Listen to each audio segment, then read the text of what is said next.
Good evening, ladies and gentlemen. I'm Tommy Mall here with Elon Mahone. And we're here to bring to you the Notre Dame Varsity Women's Volleyball Dig Pink game against Marymount.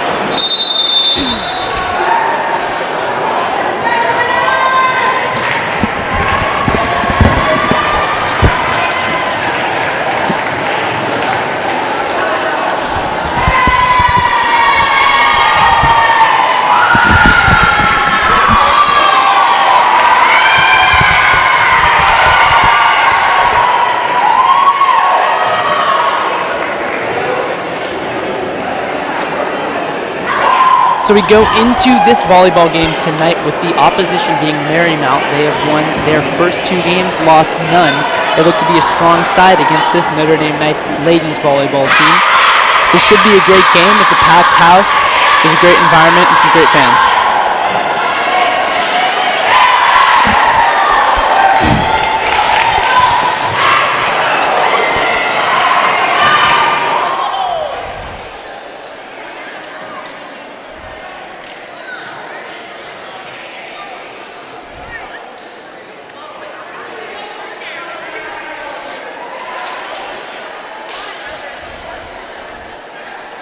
First game is about to start, ladies and gentlemen. Volleyball is kind of odd for those of you who aren't too familiar with the rules. They have actually multiple games within a game, or I guess you could call it a match instead. It is a great game. We've got some referees here. There is a man up on top of the net. There's also linesmen, so very interesting for those of you that don't know the rules.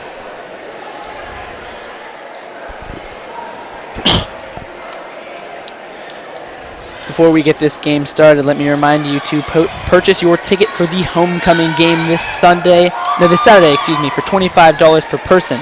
Join us for an unforgettable night in a Wonka Wonderland filled with gobstoppers, sweet tarts, Laffy Taffy, Fun Dip, Pixie Sticks, and of course Wonka bars. Students may bring one guest from another school. Guest passes are available in the main office as well as the school website. And we're off. Ball is served. Taken down, set, and knocked right over. Jumps for it, gets it back over. Outside hitter hits it. Set, hit by Savannah Slattery for a point. First point goes to Notre Dame after a brilliant spike by number 13, Savannah Slattery.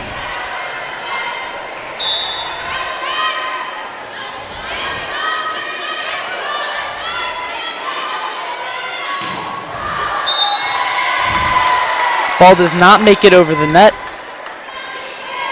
Marymount with the serve.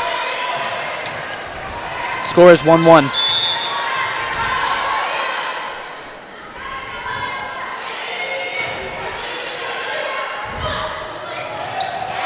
Miscommunication, and the calls a point to Marymount. 2-1 Marymount. Yeah, it looks like we have a strong server, number 10. Her name is, she's a senior, Caitlin. Yeah, Caitlin. Ball is set over to Waters, and Waters misses. The score is 3-1 in the first game of this matchup. Yeah, that was a great spike, but I think she overdid it a little bit.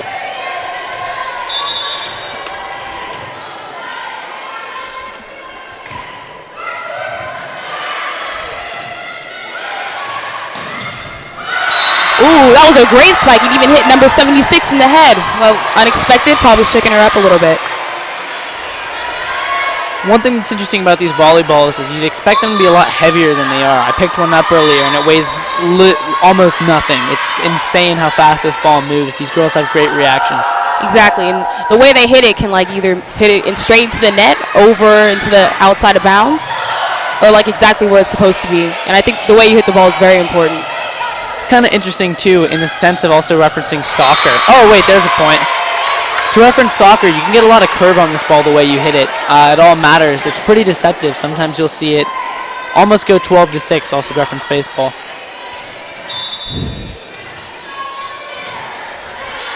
They've changed servers here. Ball up, set. Hit over the blocked. Simone Dominique plays it back up, and it goes to Sarah Waters, and she cannot get it over.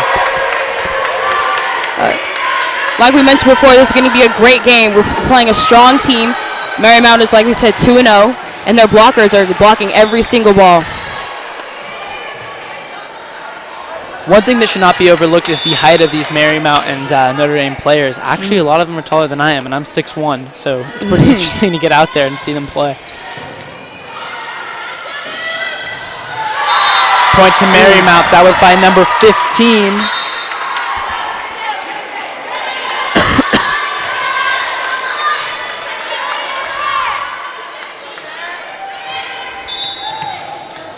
Number 15, Emma Moffitt with that last point. Now serving is number 2. Senior Sarah McRosky. Sarah Waters hits the ball over. Not to be confused with her sister Emily Waters, who's also a Notre Dame volleyball player. Ball knocked up, and that's a point for Notre Dame's favor. That ball just came really close to our face.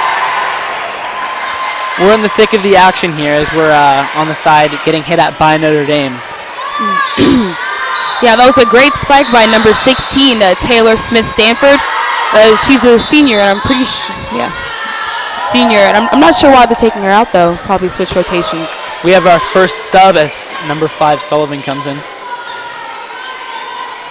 Substitutions in volleyball are pretty interesting. They always lock hands and kind of switch places.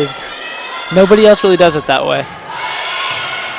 Yeah, like I really appreciate the volleyball, the sport, how they have such great teamwork. Even after they miss a ball or they lose it, or the other team gets a point, the team who's like probably losing, they still come together and like by each other, like come together in a circle in the middle of the court, each like every hit. I do really value that. It's good because since there's so many balls hit every single game, they're never really getting on each other about bad serves consistently because they're always forgiving each other, at least during that play. So you can have the comfort of thinking that it's there. Nice block by number 9, Jasmine Gritton. Yes. That's a point in Notre Dame's favor. Home team Notre Dame down 5-6 to the visitors.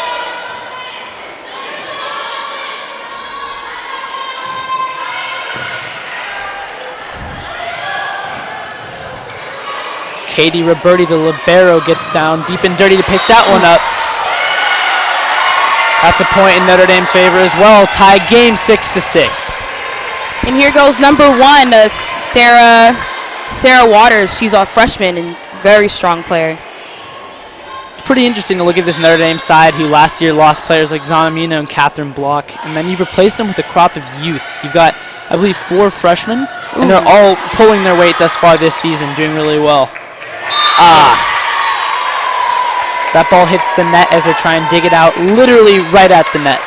7-6 for Marymount.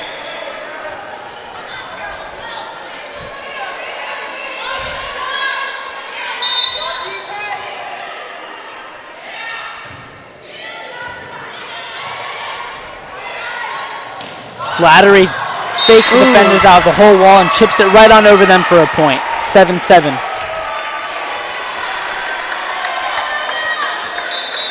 We have a substitution as Samantha Sedano is going to come in right now for Jasmine Gritton.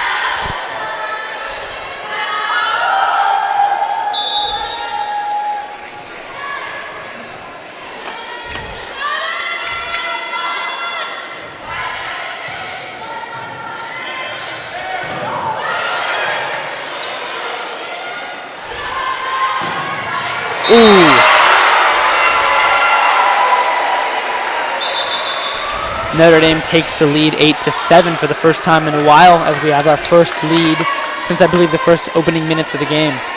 Yeah, what I've realized with the Notre Dame's team is for their previous games, they start out really strong and taking the lead in the beginning of the game.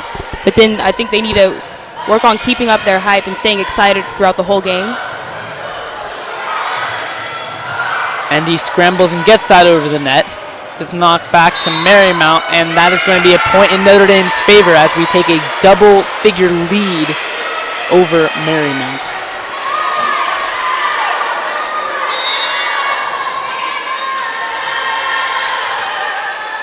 Samantha Sedano with the serve. And that does not make it in. That ball is out as Marymount will take a point for that.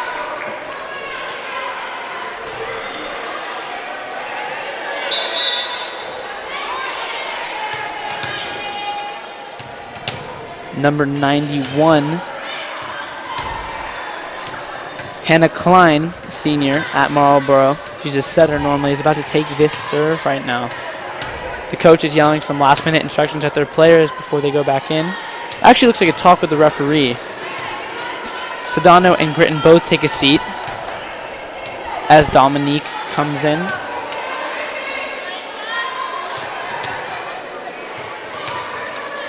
Looks like they're having a rotation problem. Oh, the ref calls.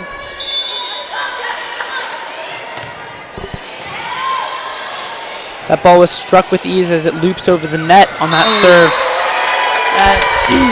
Nice block by number 11. The senior, Charlotte Robinson. Senior number 91, Klein, gets the serve again. Loops that one right back on over. Waters digs it out from down, and Slattery hits it right on over. Slattery is a machine. Yeah, same with 91, senior Morgan Williams. Every time she hits the ball, she hits it so close to the net, it makes the other team think that it's like not going to make it.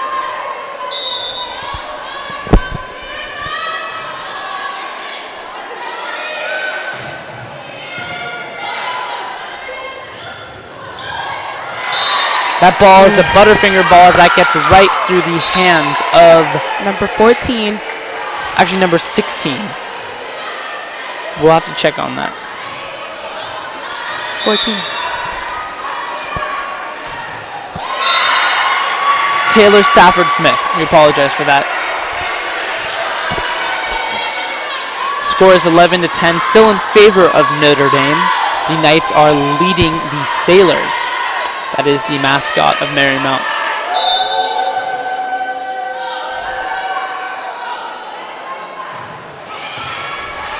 Slattery hits it on over as that ball is set by Marymount and then hit again by Slattery right up in the air. Set for Waters to knock it right over. She chips it. Waters goes up to block. That point's going to go in Marymount's favor.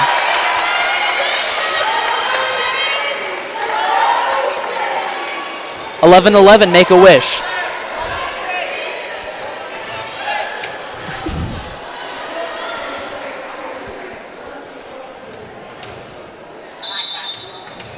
Number 91, Klein, is set to serve again. Did she ace? No, she missed. Point for Notre Dame. Simone is traded in with Jasmine Gritton.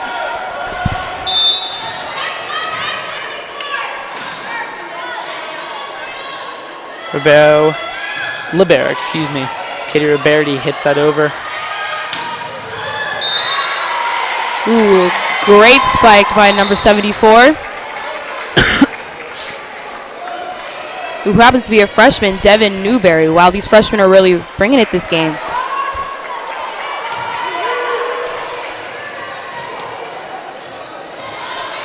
We've now got number 9 serving, junior Lauren Douglas for Marymount. Hits the ball. Out of rotation on that with the way she moved her hand. Oh, nice spike by Jasmine Gritton. Douglas does the splits to try and get it back on over, but she cannot do it. Jasmine Gritton is the superior number 9 in this role as she bests the junior, because she's a senior, of course. Seniority rules. Obviously.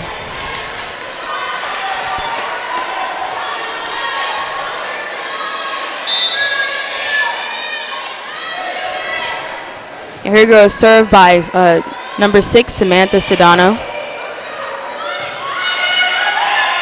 Oh, nice spike by number 74 again. 13-13 is our score line. We are in the first game of this match between Marymount and Notre Dame. Devin Newberry serving the ball. Slattery gets that on the knee to hit it back up.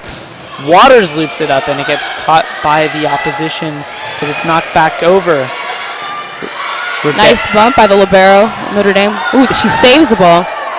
That ball touches the ceiling and is still being played. That's interesting. Ball is nice spike by Jasmine Gritton. They just fumbled that ball as Slattery cannot reach it. 14-13 as Marymount takes the lead. In case if you're wondering if you can see us here right now, we have about 500 balloons in a room with us. If you're looking to donate to the breast cancer cause, you can pay $1 to write a name of a breast cancer victim on them to show your support for the Susan G. Komen Search for the Cure for Breast Cancer. 15-13 is our scoreline in favor of Marymount. Yeah, Marymount looks a little distraught. So they don't realize that they hit the ball before it went out. That point gets corrected. 14-14 is the correct scoreline.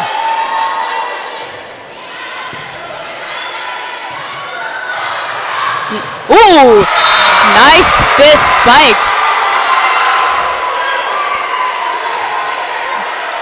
By Harper Goldfarb, who's a sophomore.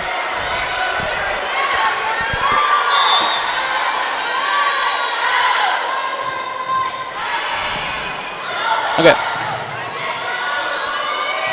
Nice bump by number 10, continuing the volley. That ball is knocked and spiked back over. Jasmine Gritton. Jasmine Gritton is on a roll today. I believe she's at 4 spikes. Yeah, what I think we should really talk about is how Jasmine Gritton and Savannah Slattery, the 2 stars of this team, really had a great role last year on the team because Zana Muno and Catherine Block were here. Do you think that they learned mostly from them, or they're just individually good enough to lead this team? I think they were.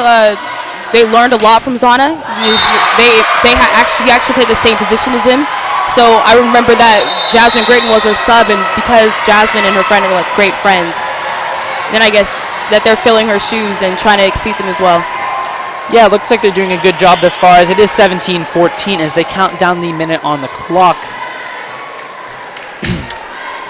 45 seconds remain until we resume play. Coaches are having words with their teams.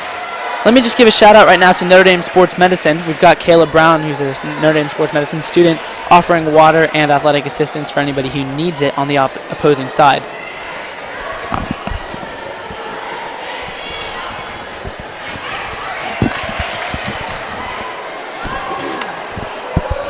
We're going to resume. We have less than 20 seconds until play begins again. Here you have the Lady Knights ready to go, already on the court. Marymount slacking. Slacking early. All right, here we go. Serve is going to be taken by Sarah Waters, the freshman, one of 4 freshmen on Notre Dame's side.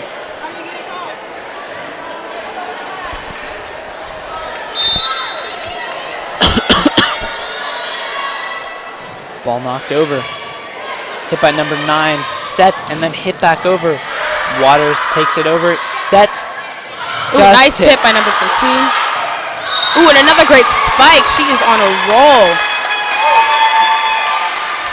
Harper Goldfarb.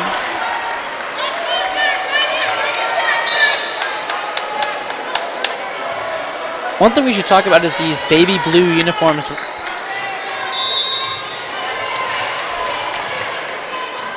Coughlin?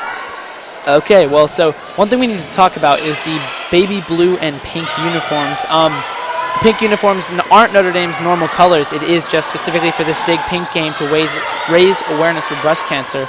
These baby blue uniforms, on the other hand, are the normal uniforms for Marymount. Nice. Katie Roberti digs it out. While the ref gives the point to Marymount, I feel like she touched the net. Like that's what it looked like to me, but maybe I'm just biased. Normally we would have replay for you, ladies and gentlemen, but we do not, and the refs do not care if we do. So, ball is set up, and Jasmine Gritton places it right on over the net. That was a nice tail by Jasmine Gritton, diverting it away from the blockers. You know, one thing I really think is I think that women's volleyball and women's soccer have to be the most athletic sports at our school. The girls train insanely hard, and they're incredibly talented. What would you have to say? Well, actually, I'm a basketball player, so I would like to say basketball girls work really hard. But yeah, they do. I see them practice all the time in the gym. I probably have one of the most longest hours. I do have to agree with you. Basketball is very athletic. My mother was an All-American basketball player, so she'd be very upset if I didn't reference that. But nonetheless, we have great athletes here for Notre Dame. Yes, we do. Ball is hit over. Waters dives to keep it up. Slattery right on over. Nice save by number 74. Ooh, by number 13, assisted with Simone.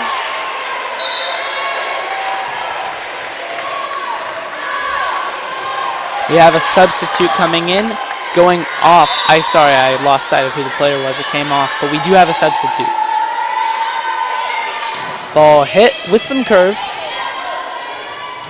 Set right on over, and that one's too hot to handle for the libero, Katie Roberti. That ball's in the crowd as the fan does not look eager to give it back. This is not Major League Baseball. You cannot keep balls that go out of play.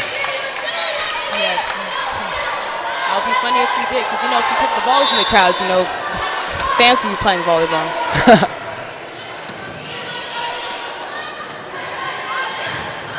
Ball hits the top of the net and does not go in. Oh, but point still goes to Notre Dame High School. Referees have some interesting hand motions, not all of them that I understand.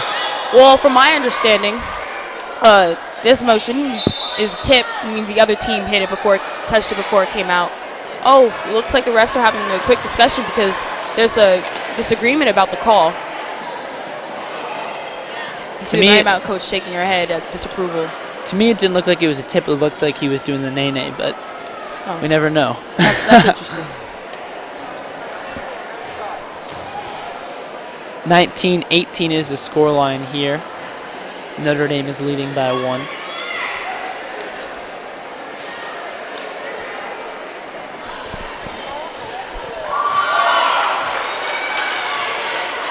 Well, it looks like the point is brought back to Marymount.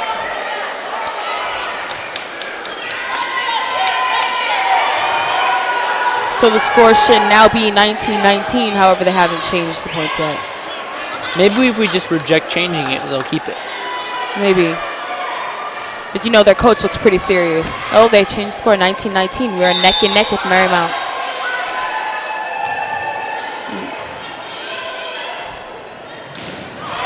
Nice spike by Simone. Ball's kept up. Great save.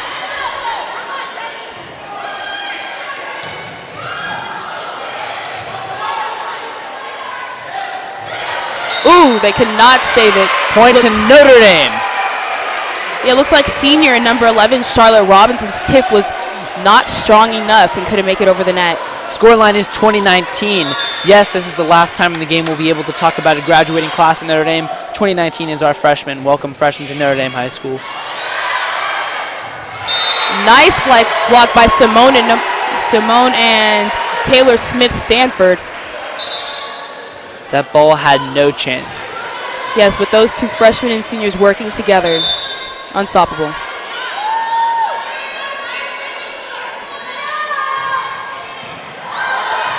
Ooh, looks like she was a little too early, number 31 from Marymount, a senior, Morgan Williams. Ball was too hot to handle. She had no chance. 22-19 is the score. If we make it 23-19, yes, I will be referencing Monsters, Inc. for all of you out there. If you don't know what that is, how about you go and search it up while we wait? We've got a minute until we come back.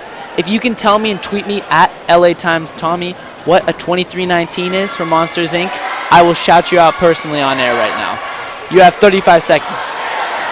Oh, during our timeout, I'd like to direct you for the people that are participating in the AIDS Walk and are taking the bus. You need to pick up a permission slip from either Ruby Zalduno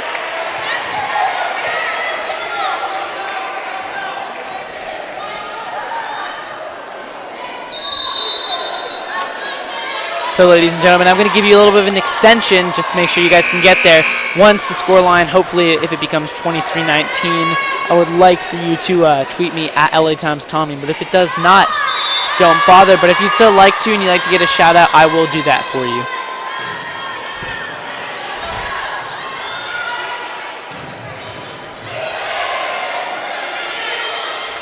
Waters hits it over. Nice block by number 11 and 12.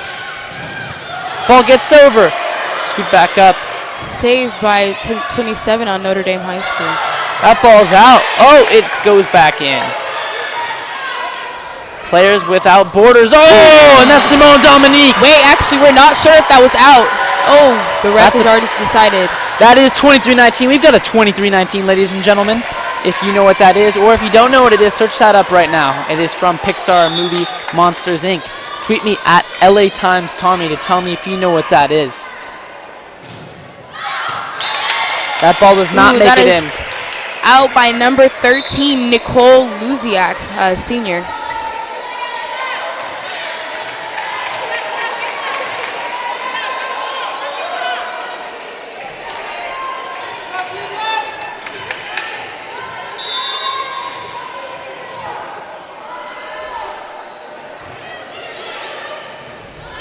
Ball is set, and Dominique goes to put it over again.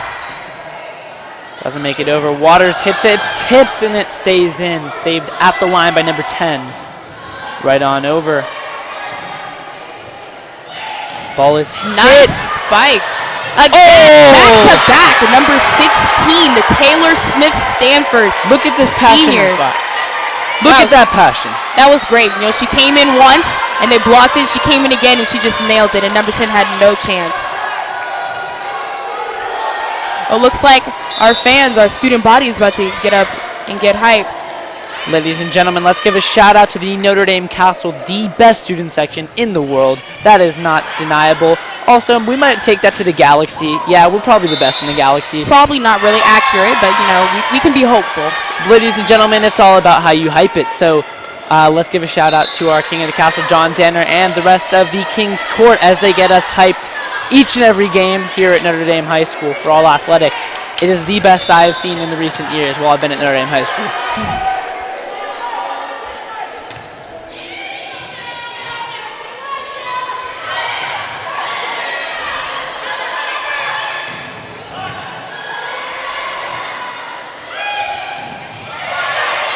Tipped. Knocked back over.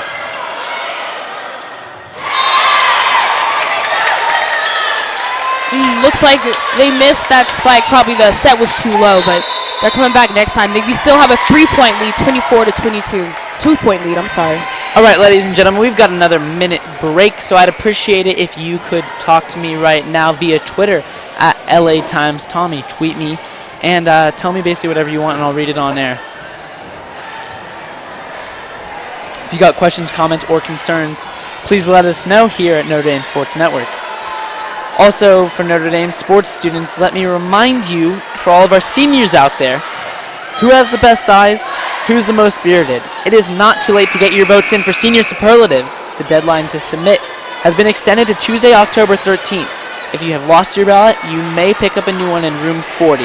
That is Miss Landigan's room. Also share with Miss Harkins. Thank you for participating. Here we go, starting off this next hit. Starting off the serve, number 2.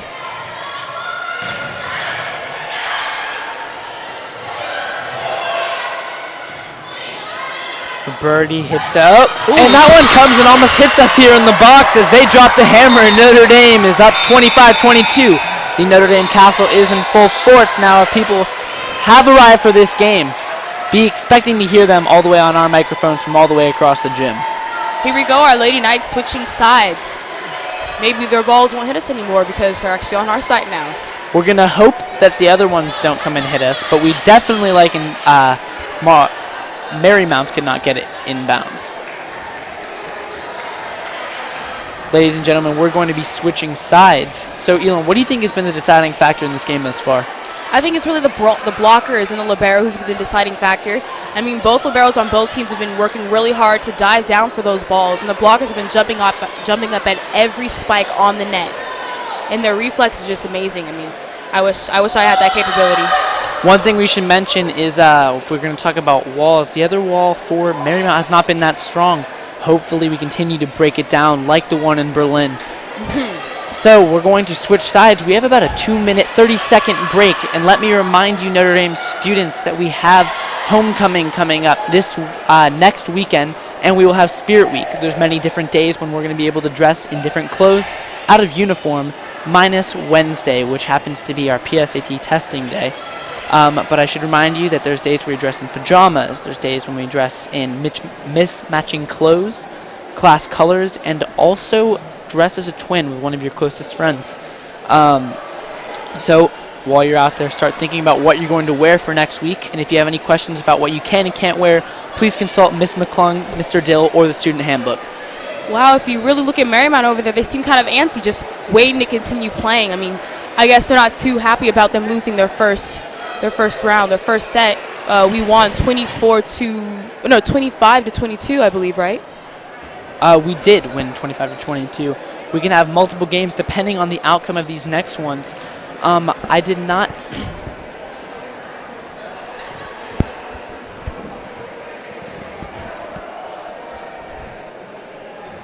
So, ladies and gentlemen, we have a little bit over a minute. Excuse me for the interruption right there. If you have any other questions, comments, concerns, please reach us at Twitter. We'd love to hear from you guys. A minute remaining as we are about to resume the second game of this match.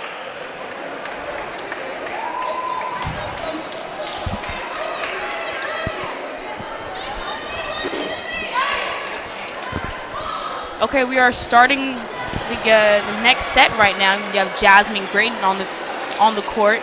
Number 13, Nicole Luzak as the outside hitter. Number 11, Harper Goldfarb. No, I'm sorry. Yeah, number 14, Harper Goldfarb. Number 11. Number 8, Simone Dominique. Simone Dominique is in my art class. I enjoyed talking to her. She's actually a very good volleyball player. I didn't know she played before today. She is a freshman on varsity. Very impressive thus far. Yes, I actually also ride the bus with Simone. Do you? Yes.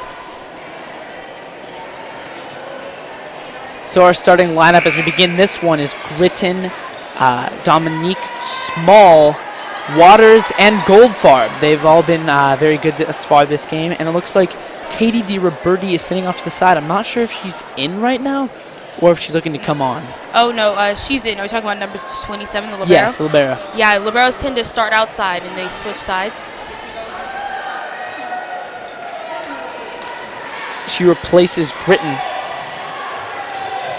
High fives all around for all of our friends. Actually, I think Simone and Jasmine, Jasmine is Simone's sub. Ooh, number 13, Caroline Page, senior. First spike didn't go too well.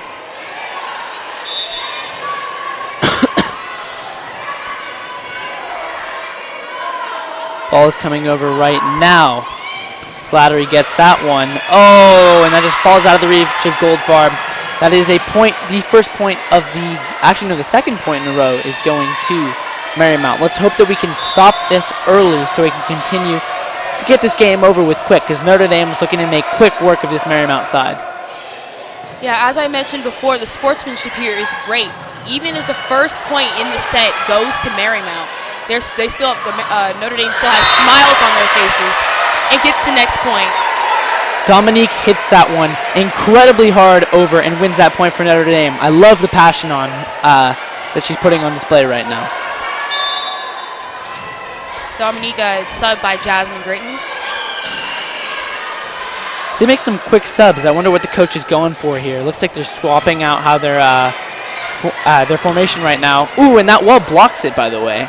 Yeah, their blockers need to be very strong, so I think they switch them out multiple times, keep their energy up. Takes a knee to get that one back over. This one is set and spiked on over. The libero, Katie Roberti, hits it, set back up for Waters. Fingertip back over. Goldfarb, Waters. Back on over to Marymount. Marymount set spike. Roberti keeps it up. Hit, Slattery keeps it up. Nice save. Nice save by Gallery. Slattery. That ball goes over. It is 3-1. The scoreline in favor of the visitors.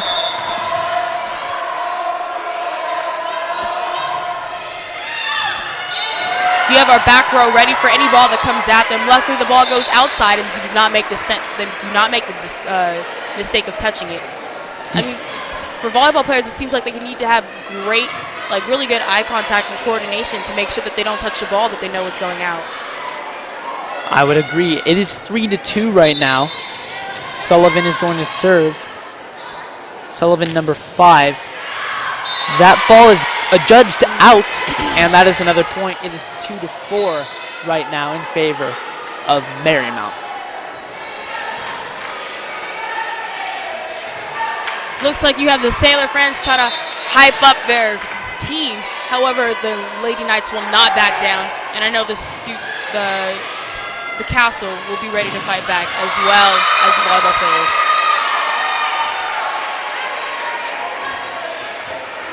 Score is 3-4. Waters is going to take this serve. Great spike by Harper Goldfarb. One interesting thing is when you look at most sports shoes now, they're designed to have cool designs, specifically in basketball. Volleyball shoes have some kind of weird designs. Yeah, they're not necessarily a good shoe game, quote unquote. I can hit them with a lot of what are those right now, but you know we'll save that for another time. Score is 5-3. Yeah, I mean I don't really think we should be talking about their shoe game because they're great athletes. True. But if the shoe fits, wear it.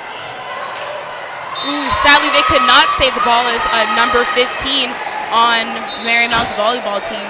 What is her name? Sophomore Emma Moffett could not save the ball, even though she goes for it repeatedly.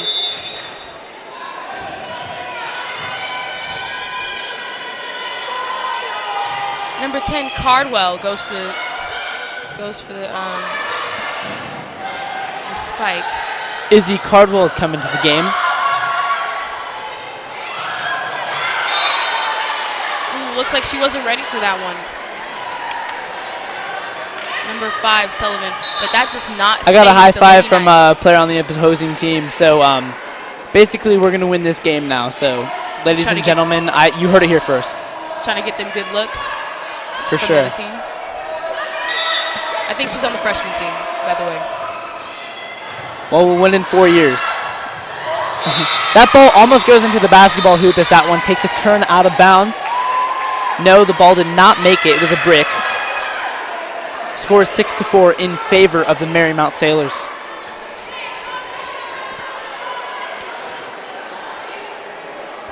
Now here you have the Lady Knights coach trying to motivate them, telling them to have communication because that is really what counts.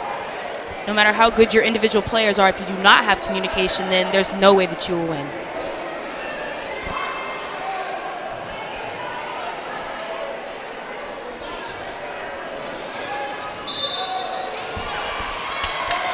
Ladies and gentlemen, the score line is 6-4 as we resume, and the libero hits it over. A knuckleball hits the net. That is nice. You can see the excitement on the Lady Knights' faces.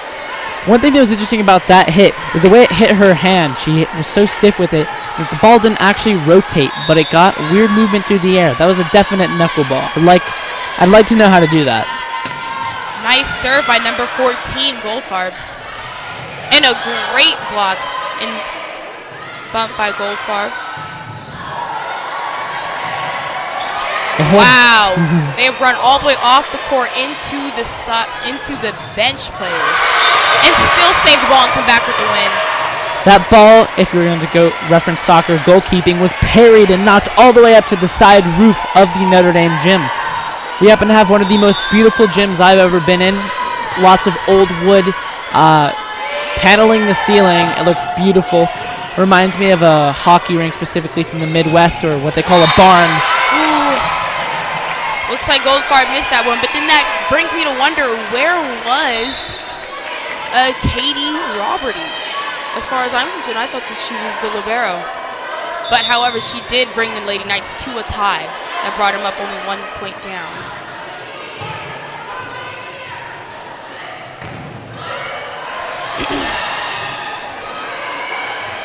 Ball hit over the net.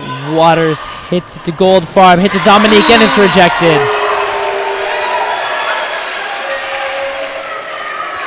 It's not going to get in Dominique's head. She's a very good player. 6-8 is the score line in favor of the visitors. If anything, the Lady Knights look a lot more serious now. I guess they do not like losing. Ball out as we gain that one back on a technicality, 7-8, with the serve coming from number 13, Savannah Slattery.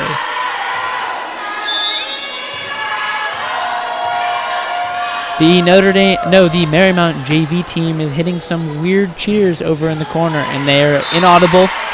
and it sounds like gibberish, but it looks like they're supporting their team. Looks like that set was a little too strong. Now they're back down to 7-9. The Lady Knights losing to Marymount.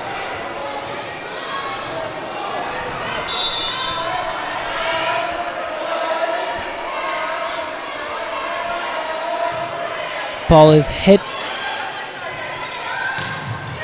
That one's right up and over, knocked in the air as the libero knocks it up, and that one nice block by Simone. Sadly, it still ends up on the Lady Knights side, giving the points to the Sailors. That was a great deflection, but as you said, you're right. That's a point to the Sailors. This one being served by number 10 of Marymount. This ball is hit with, that's a knuckleball right there, almost no movement. That is hit by Waters. Ooh, strong serve. Girl on the other side, number 10, the original server, looked like she had to make a soccer goalkeeper save to get that one, but that one did hit the ground. Thus, it is a point for Notre Dame. Katie Roberti is going to serve this one for the Knights, wearing the libero jersey.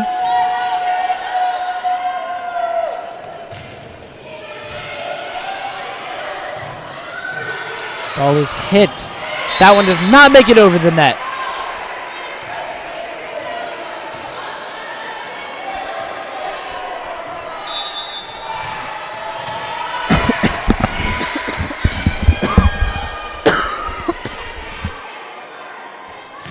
Where's the cough button? That's what I want to know. Yes, ladies and gentlemen, I apologize, but we do not have a cough button, contrary to popular belief. Looks like number 13 tried saving the ball, but ended up making it go out. Scoreline is 10-10. It's a tie. Actually, it's switched to 9-11. Not sure who our scorekeeper is right now, but it looks like the current scoreline is 9-11 in favor of Marymount.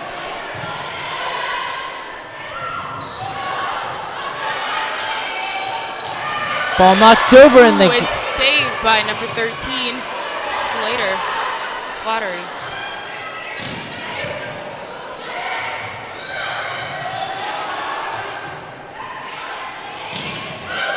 Oh, that one falls in no man's land, and that is a point. Notre Dame is trailing by 3. Looks like they're going to take a timeout. And for a future reference, I apologize in advance to the families, friends, parents, siblings of the players if I mispronounce your names. Yes, we are trying our best to pronounce their names, but sometimes we do make errors. If there is any that you'd like to inform us about, though, so we don't continue to make it, please tweet us at NDHS Sportsnet. That is our account Twitter, and our producers will make sure to get that right to us. We'll make the change.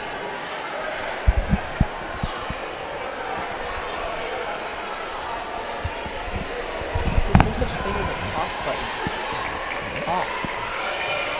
Not cough. That's what he meant. Okay, I got you. We're good.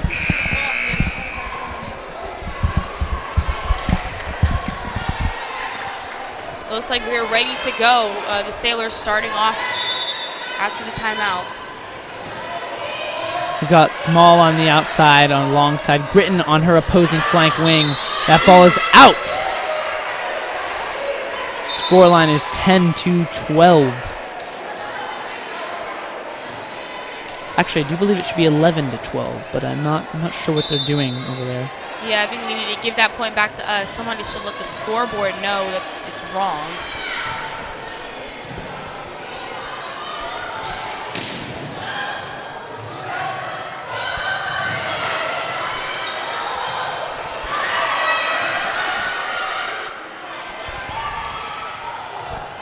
Over, but they do not. That ball stays in and gets over the net. They're still hitting it while out of bounds, and that ball is knocked over. Bump, set. Oh, the set to nobody, and that's a point for Notre Dame. It should actually be 12-11 in favor of Notre Dame. It really should be, and somebody should let them know. We're gonna look to contact someone about that at the moment. Hey, the scoreboard's wrong. It should be 12-11. 12-11 to Notre Dame. They gave the wrong point. You should go let the score. Yeah, because they missed it. They missed 2 points ago. Okay, I guess now it should be 12, 11. 12, 12. 12, 12. It should be 12, 12. Yeah, the point before, okay, you see the point where they put 11, they accidentally gave the other team a point rather than giving us the point. We should have 12 and they should have 13. Gentlemen, I apologize right there. So we are back with you. I accidentally muted the wrong person there. This ball is hit right back on over. We're looking to make a correction to the scoreline. We believe we are right because we've been watching it pretty intently, but we might as well be wrong. I just do not want our Lady Knights to have to fight harder than they would if they're deserving of other different amounts of points. Yes, I mean, and we do go to a Catholic school, both of us, so both of our teams are Catholic from both Catholic schools, so we really enforce honesty. Oh, what a nice tail by number 13. Slattery saying, let's go, and let's go. Let's go for it. 13-14, if that is the correct score line. Waters is going to hit it up and over. Also, in my art class, I do have most of the freshman on varsity volleyball team in my class. Well, it looks like you didn't get your requirements done early enough. Aren't you a senior? Well, actually, no, I'm a junior. I took a lot of classes, and then this year I decided to take art because it's one of my passions, and I'm loving it, so I'm glad I'm taking it. But I do wish I got to take it earlier. Nice set by number 14, Goldfarb. Looks like the other team was expecting a spike. Ooh, great serve. It could not be saved. That ball was fought off. 14-15. Yet again, we don't know if that is the correct score line, ladies and gentlemen. If you happen to know, would you do us a favor and tweet us at NDHS Sportsnet?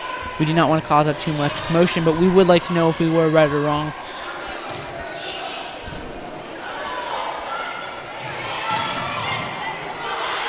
Ball's knocked up high, almost hits the flag. Slattery gets up there, drops the hammer, and that one cannot be touched. That is a point. 15-15 tie. Yet again, ladies and gentlemen, we are surrounded by about 500 balloons inside this room right now. I feel like it's the jellyfish scene from Finding Nemo. If you'd like to claim one of these balloons for yourself, please donate $1 to write the name of a breast cancer victim, survivor, or loved one, and we will make sure that gets done.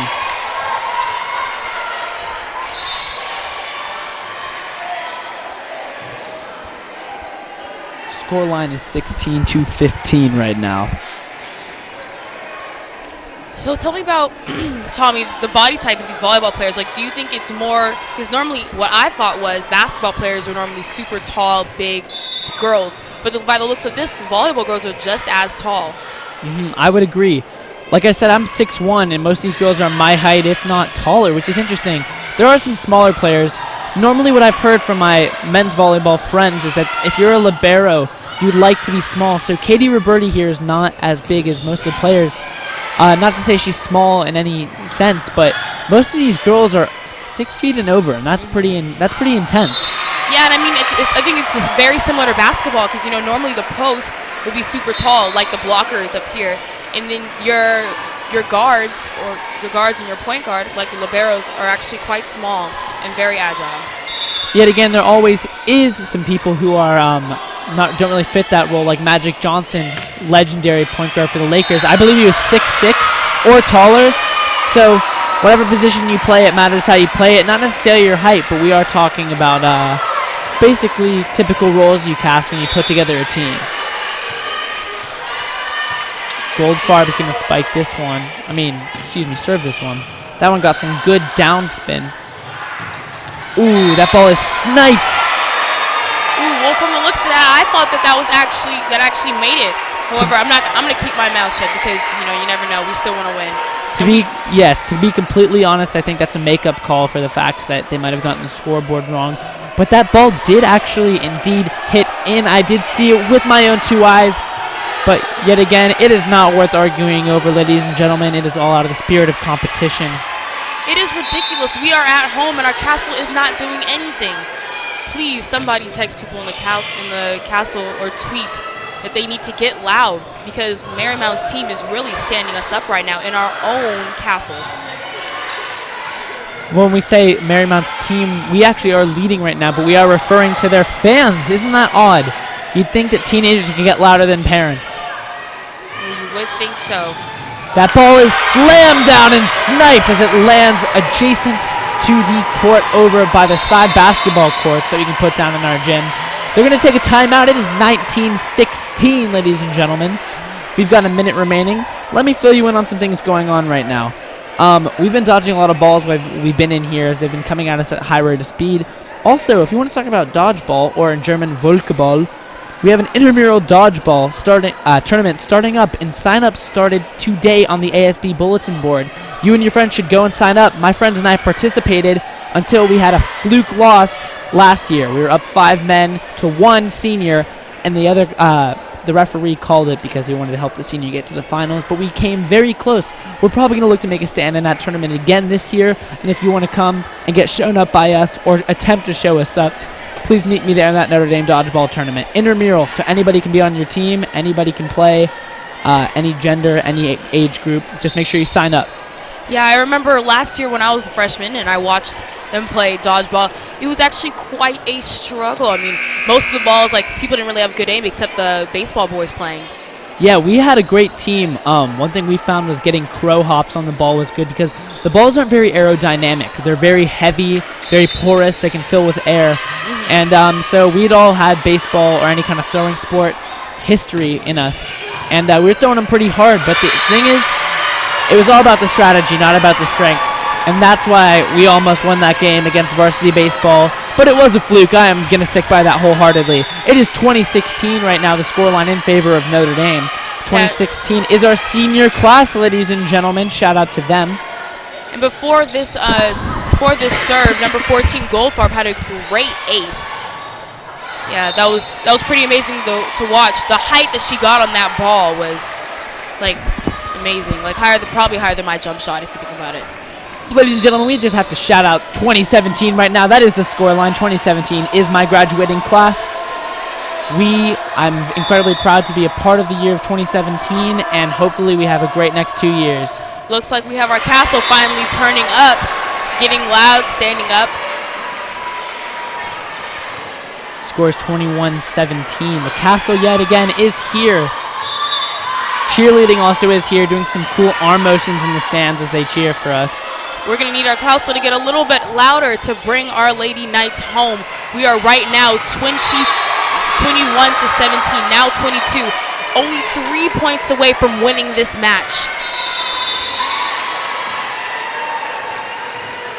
It will be great if we are able to, like now, right now we're in a timeout, but however, it would be great if we win this match because then all we have to do is win the third match and we will win 3-0. As you know, the max matches that happen during volleyball games is 5.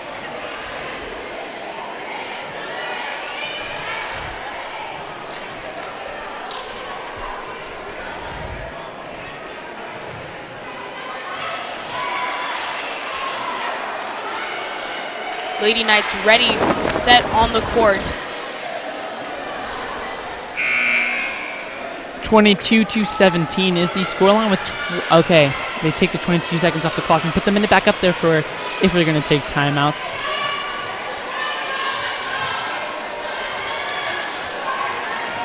Players in right now are Roberti, Waters, Small, Dominique, and Goldfarb with Slattery serving.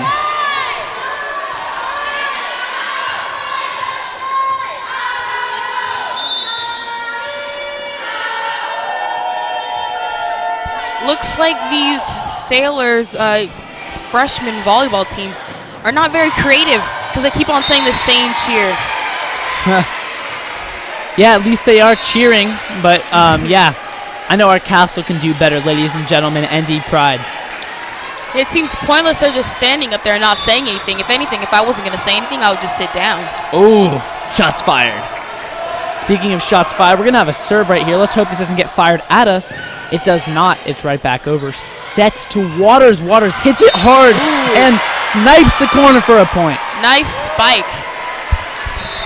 Ladies and gentlemen, we are within 2 of winning this next game in this matchup, thanks to the great hit by Waters.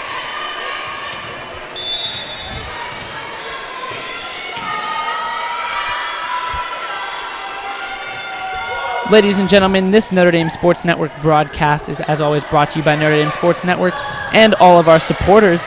One other thing is, if you want to be a part of Notre Dame sports and athletics in general, if you're interested in basketball or have a passion for numbers or looking to earn some extra money, please run some by Coach Oliver during X period, so you can talk about doing basketball analytics or possibly being a manager.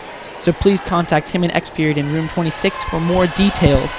Notre Dame basketball is one of our most incredibly hyped sports while we are here at Notre Dame. We have a great time in all the games. The castle is always in full effect, and I think that's where it's at its strongest. We are about to get a serve from number 51, senior Emily Newberry.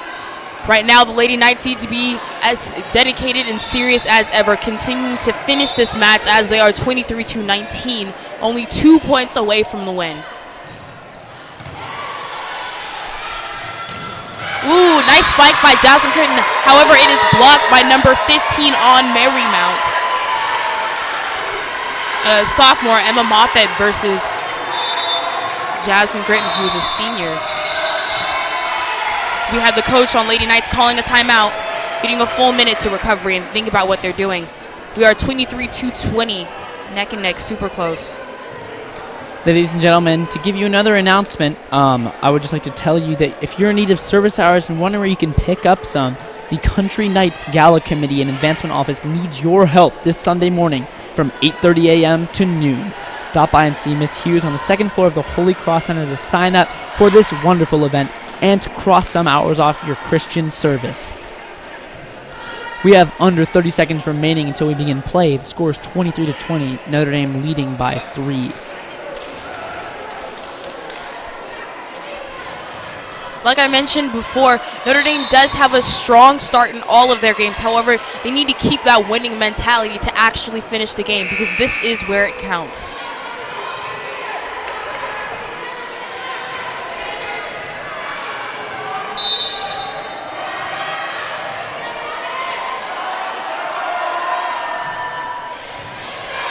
Oh! Looks like that was a low return by number 13, Slattery.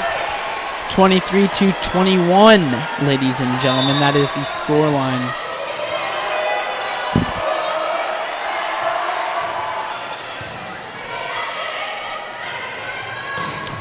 Ooh, that was a nice spike by Small. Ooh, the ladies keep on going back and forth, back and forth. Even when they spike, the other team is there to block. But we have our liberos coming back to bump it back up. 23-22. We are up by 1. We need 2 to win this. Ball up, and that is going to be hit and hit nice hard. Spike and blocked. Yes!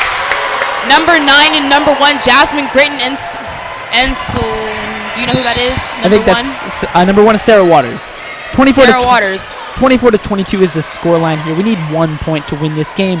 We are up 1 game to none right now. Let's see if we can make it 2. Yes, the blockers really need to have great communication, because this is the winning mentality that it takes for them to get championships.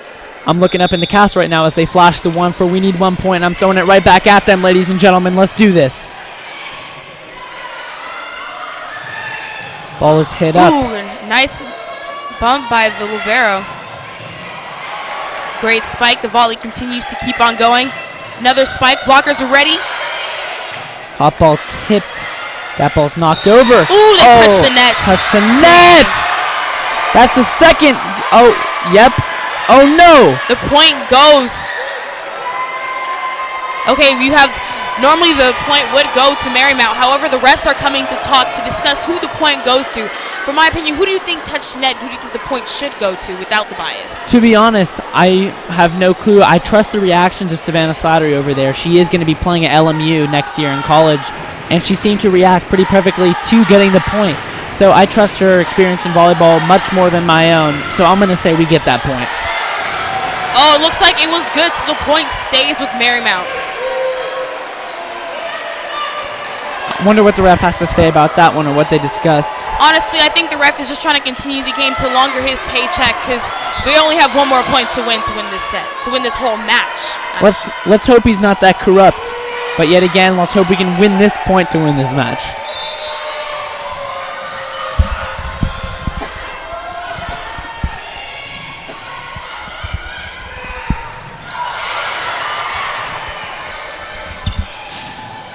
Nice block by Marymount. Ooh, another block after the spike. And a great save by Lattery. The volley continues, a nail biter, and it is out, and the point goes to, I think, who does the point go to? It's actually kind of difficult to see as we have a cameraman in front of us. Speaking of cameras, ladies and gentlemen, we hope that you tune in every single Friday to Notre Dame Television. And if you happen to be absent from school or no longer attending or a parent, you can find it on the Notre Dame highschool.org website. Looks like the point went to Marymount. Hit over by Slattery. From an odd angle, blocked by the wall! Goes to Notre Dame. Now we have won our first two matches. All it takes is one more match to win. Now is when the Lady Knights need to get serious and continue their hype. The smile on their faces need to last throughout this whole game, this staying hard. What are your thoughts? My thoughts are a broom. And then when I say broom, I mean sweep. Let's go for the sweep right here. Let's win this next game. Send us home happy. Send us home healthy. Send us home early. Please. I have a lot of homework to do. Speaking of homework, the Marymount side is going to have a lot of homework to do if they want to catch up to Notre Dame. They'd have to win the next 3 games in a row without winning one. Hopefully, Notre Dame can bear down and win this one right here without having to come back and... I muted... No, you muted me. I'm Tom Brady. So, excuse me, ladies and gentlemen. In case if you're wondering what we're referring to, Tom Brady is my code name on this, and this is Peyton Manning with me. I'm actually Tom Mull here with Elon Mahone. And, yeah, those are our code names to let us know what microphones we're using. We accidentally swapped.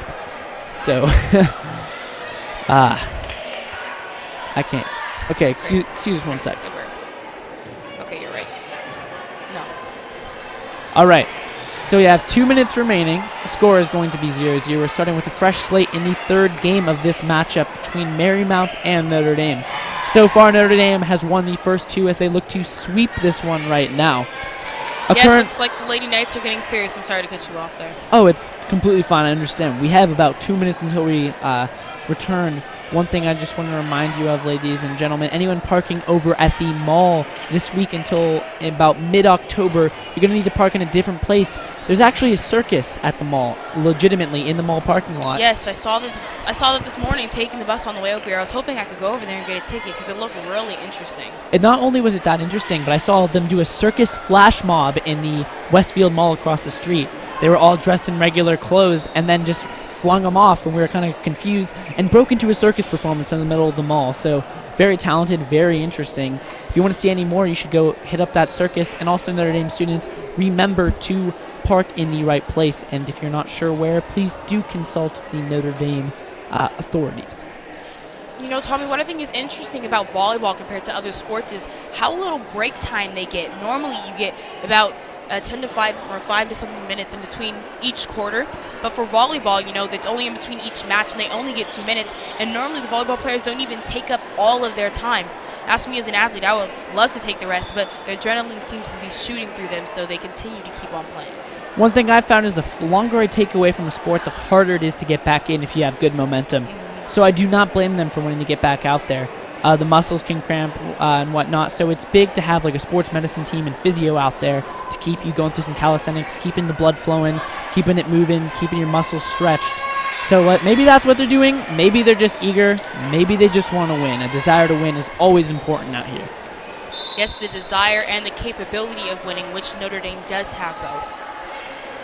Also, I'm not sure if I referenced it earlier in the show, but we have multiple girls going to play college volleyball after this season. We have Savannah Slattery going to LMU, and we have Jasmine Britton going to Boston, as well as possible others that have not been announced yet or that I'm not aware of. but those star players will be continuing to play the game that they so love. Not even continuing to play the game that they love, but getting paid to play the game that they love and getting a free education as well. I mean, that's very important. That's why most people play a sport, right? To get them a ticket. Oh, certainly. I think by the time you reach, when you're a young kid or at any time you play for the love of the game. But anytime when you can get free, top-notch education, there is no doubt that that'll even motivate you a little bit harder to get some offers from some colleges. Notre Dame's student athletes are hashtag D1 bound, ladies and gentlemen. Looks like there's some confusion on our side, on Notre Dame's side. The Lady Knights looks like their rotations are a little messed up. Not sure who is going to be playing. Hopefully they figure this out quick because they could have a delay of game and give a point to the other team, which would not be good as if this is the game to fire, this last match. Hopefully last match. High fives all around. All right, so we've got Roberti in, we've got Small in, we've got Waters in, we've got Goldfarb in, and Dominique. I cannot see the last player because he's behind the coach. Oh, that's Savannah Slattery. Who else would it be? Slattery, number 13, firing the ball incredibly hard, scoring a lot of our points. Kind of reminds me of Thomas Mueller for Germany. And here we have number 91, senior Hannah Klein, starting us off with this next match.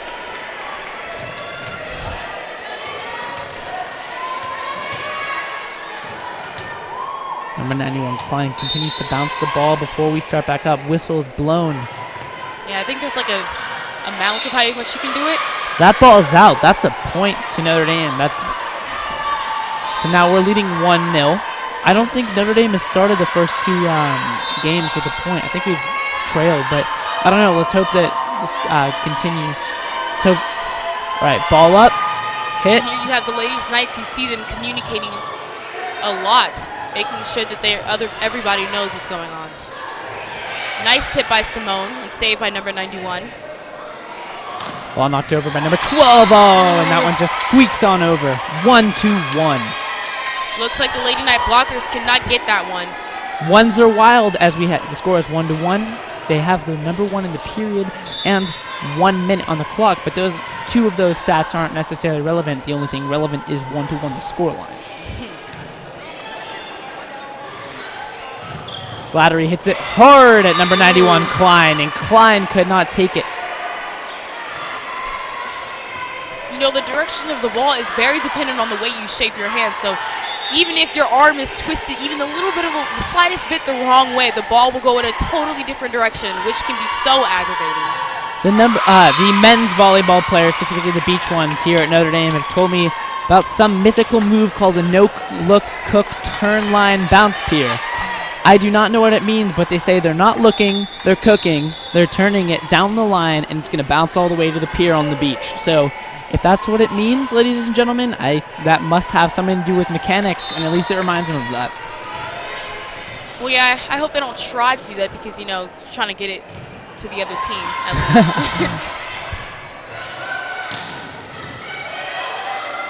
Ball is hit. Roberti hits it up.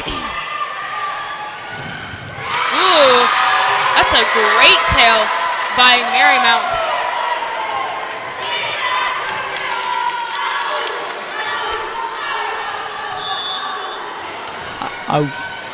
Okay, they need to stop. It looks like the castle's getting irritated. You see the castle actually pointing and looking over to the other side. Looking like they're getting a little jealous. Definitely jealous, but I actually just made contact with one of the players on this support group from one of the teams that played earlier, and all they were saying was "ooh," and so I don't know what that's supposed to do. Yet again, they're speaking gibberish. Then again, they are winning. So I really think that Notre Dame needs to get their head in the game and start catching up, and don't let this one lose it.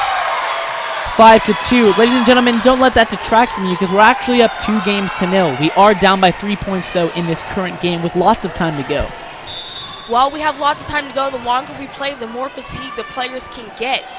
And as they lose, the more their confidence starts to diminish and they lose their winning mentality.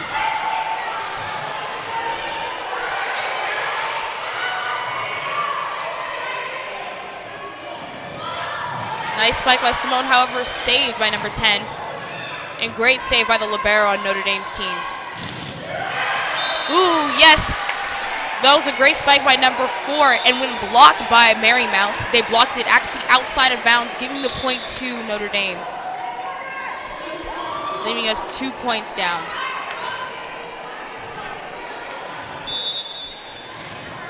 Scoreline is 3-5. We're down by 2 now. We've thinned the gap. Mind the gap, though, as this ball is going to be served by Roberti. Set spike and blocked by Jasmine Gritton. Great block by Jasmine Gritton.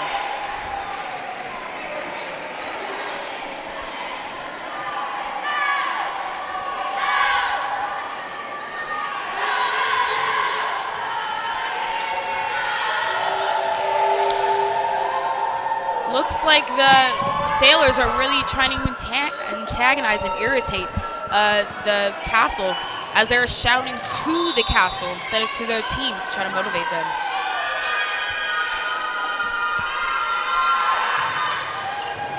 The scoreline is 5-4. That's the score. Ball is hit over. Oh, and it hits the opposing team's coach. That one had some steam on it. That might be a boo-boo. It could require some ice. I like that. Boo-boo requires some ice. That's interesting. Remember, if your mom kisses it, it gets instantly better. Scoreline 6-4. With Marymount in the lead, hopefully Notre Dame can close in this gap. Number 2, Sarah McRoski is going to hit this one. Looks like you have their coach, Marymount's coach, giving the direction, which I think is a delay of game.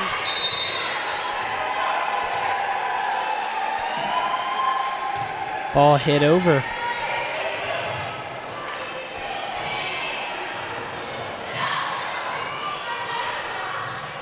Ooh, nice tip by Jasmine Gritton and saved. Ooh, and a spike that almost hit the ref when it was trying to be saved by number 74 on Marymount. The point goes to Notre Dame. Only 1 point down.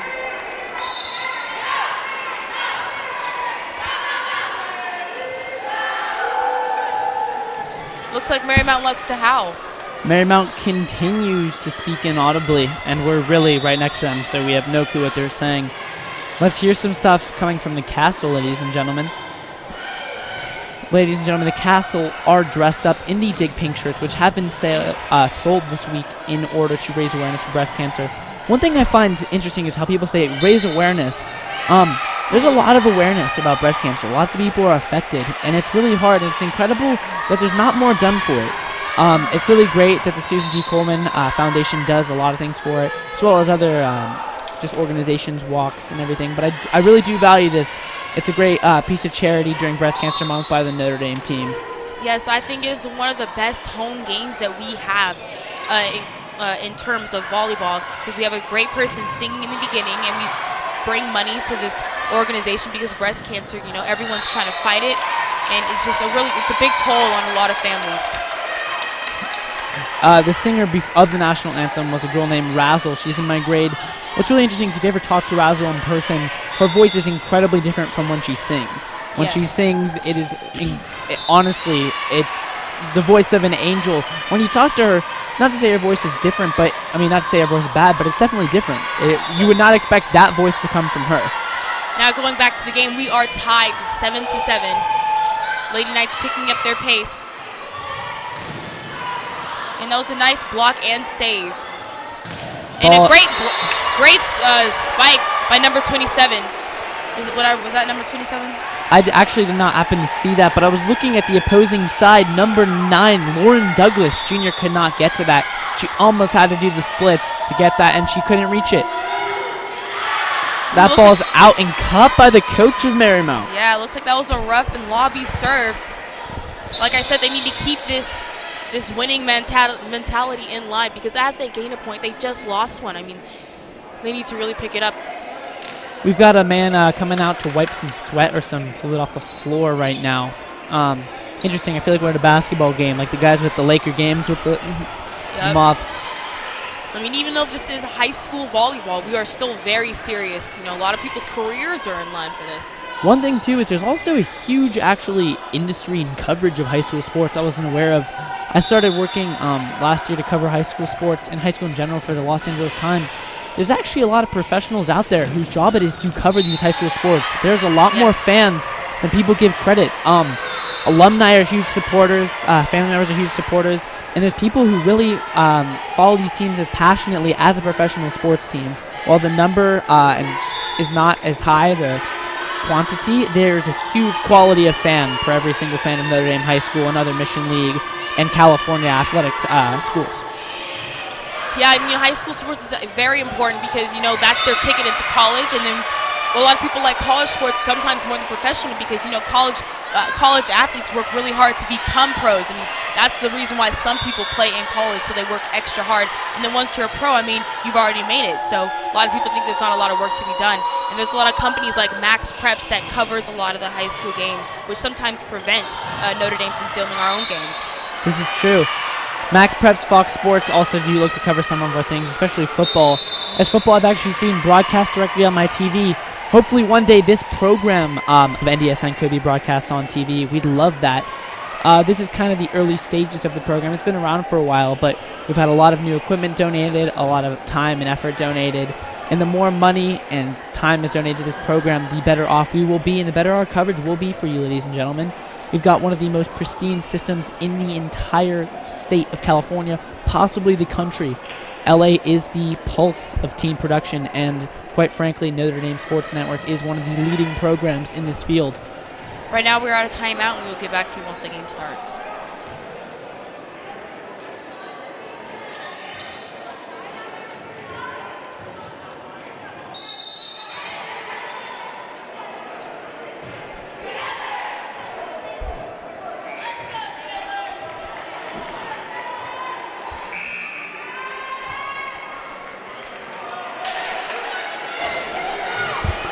Here we go, about to start the game, this match again.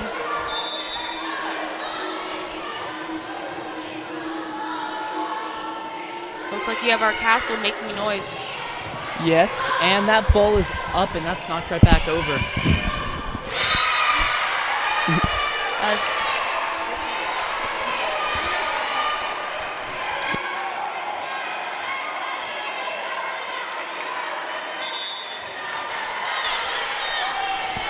Scoreline is 12-8 in favor of the home as we have a 4-point lead.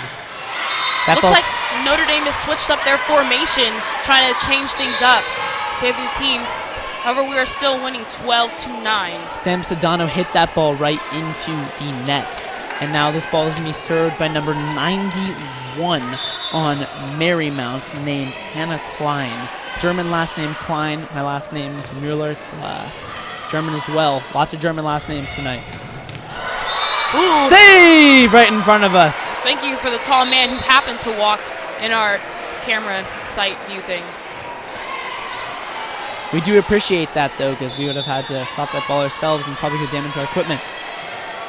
This ball is going to be hit over. I cannot see the server. That ball is looped right on over. Set, spike. Oh, and it's dug out by the libero. People diving everywhere. That ball is still knocked over, cleared from the Notre Dame side. Ball is set in reverse. That's that was a great save by the libero.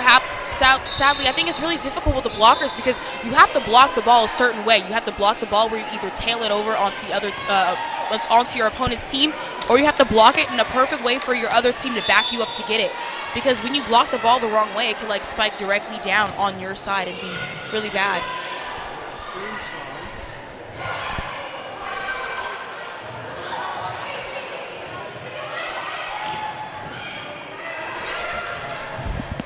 Ooh, that was a nice dive on Marymount.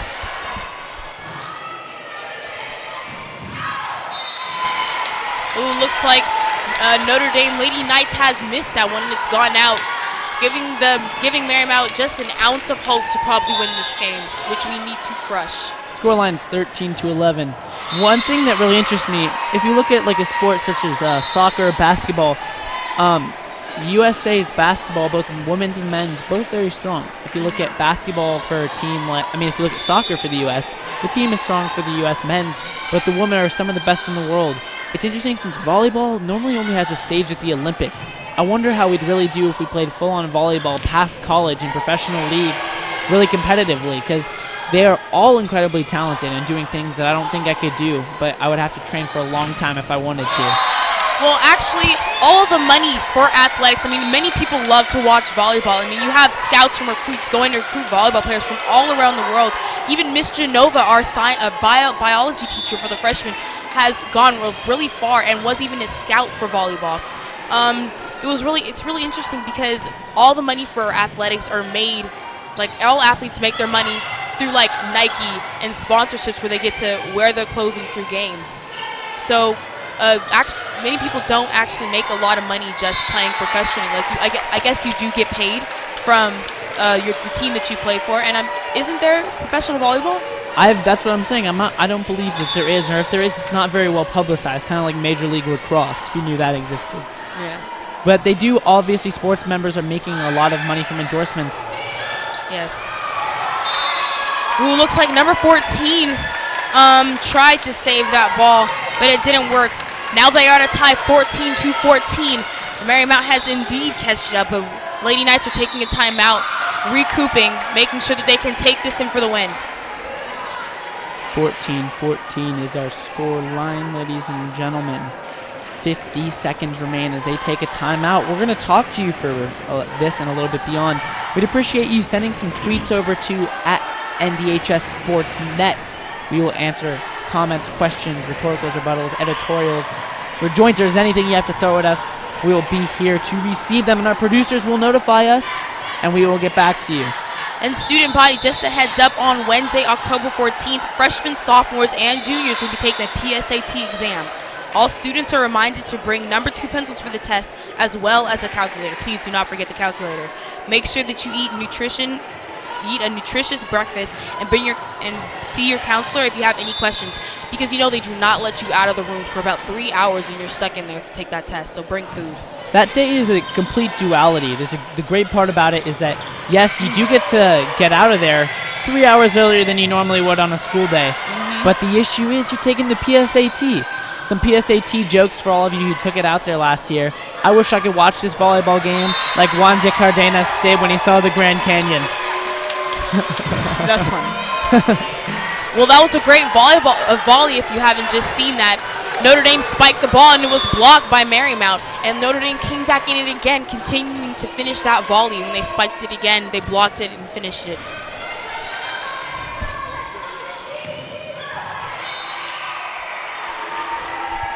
Now we are back 15-15 with a great spike from Notre Dame that could not be blocked by none of that backside hitters, blockers, bumpers.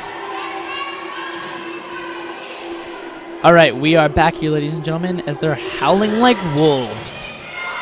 No matter how loud they howl, we will still win the game. We're back up 16.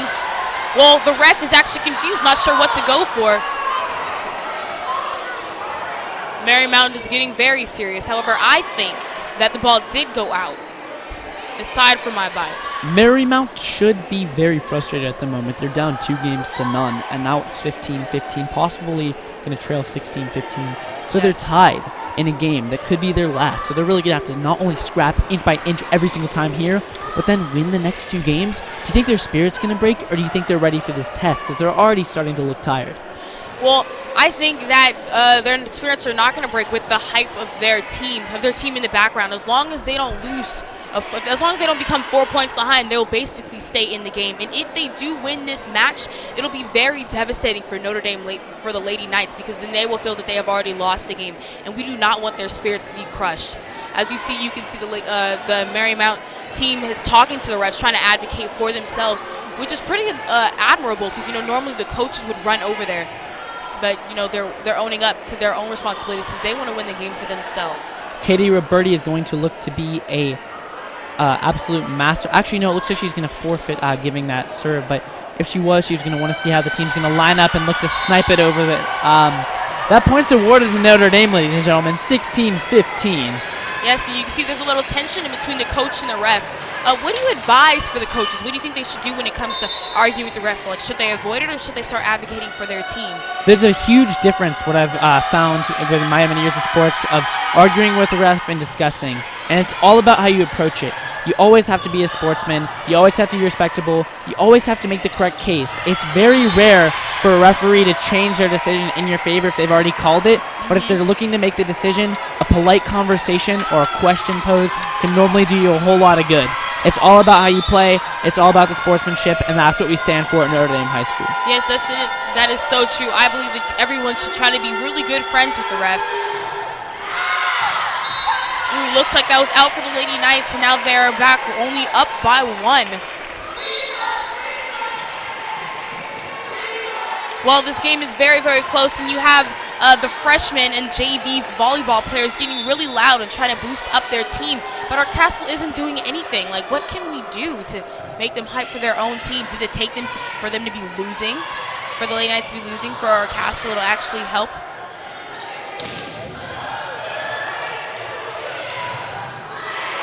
Ball is knocked and hit over.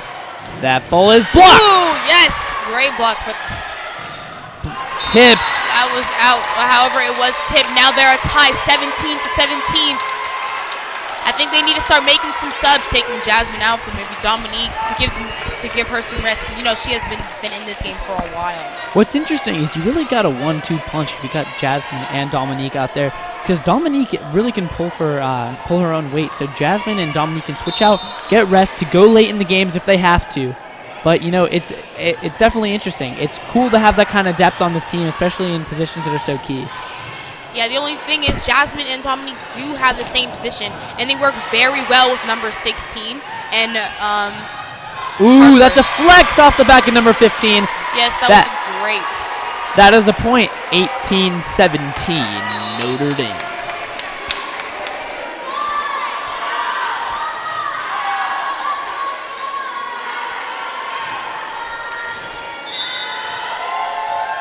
We have Marymount saying their side-out chant. However, hopefully that does not work. Ooh, that was a great spike, but saved by number 27 on Notre Dame Knights.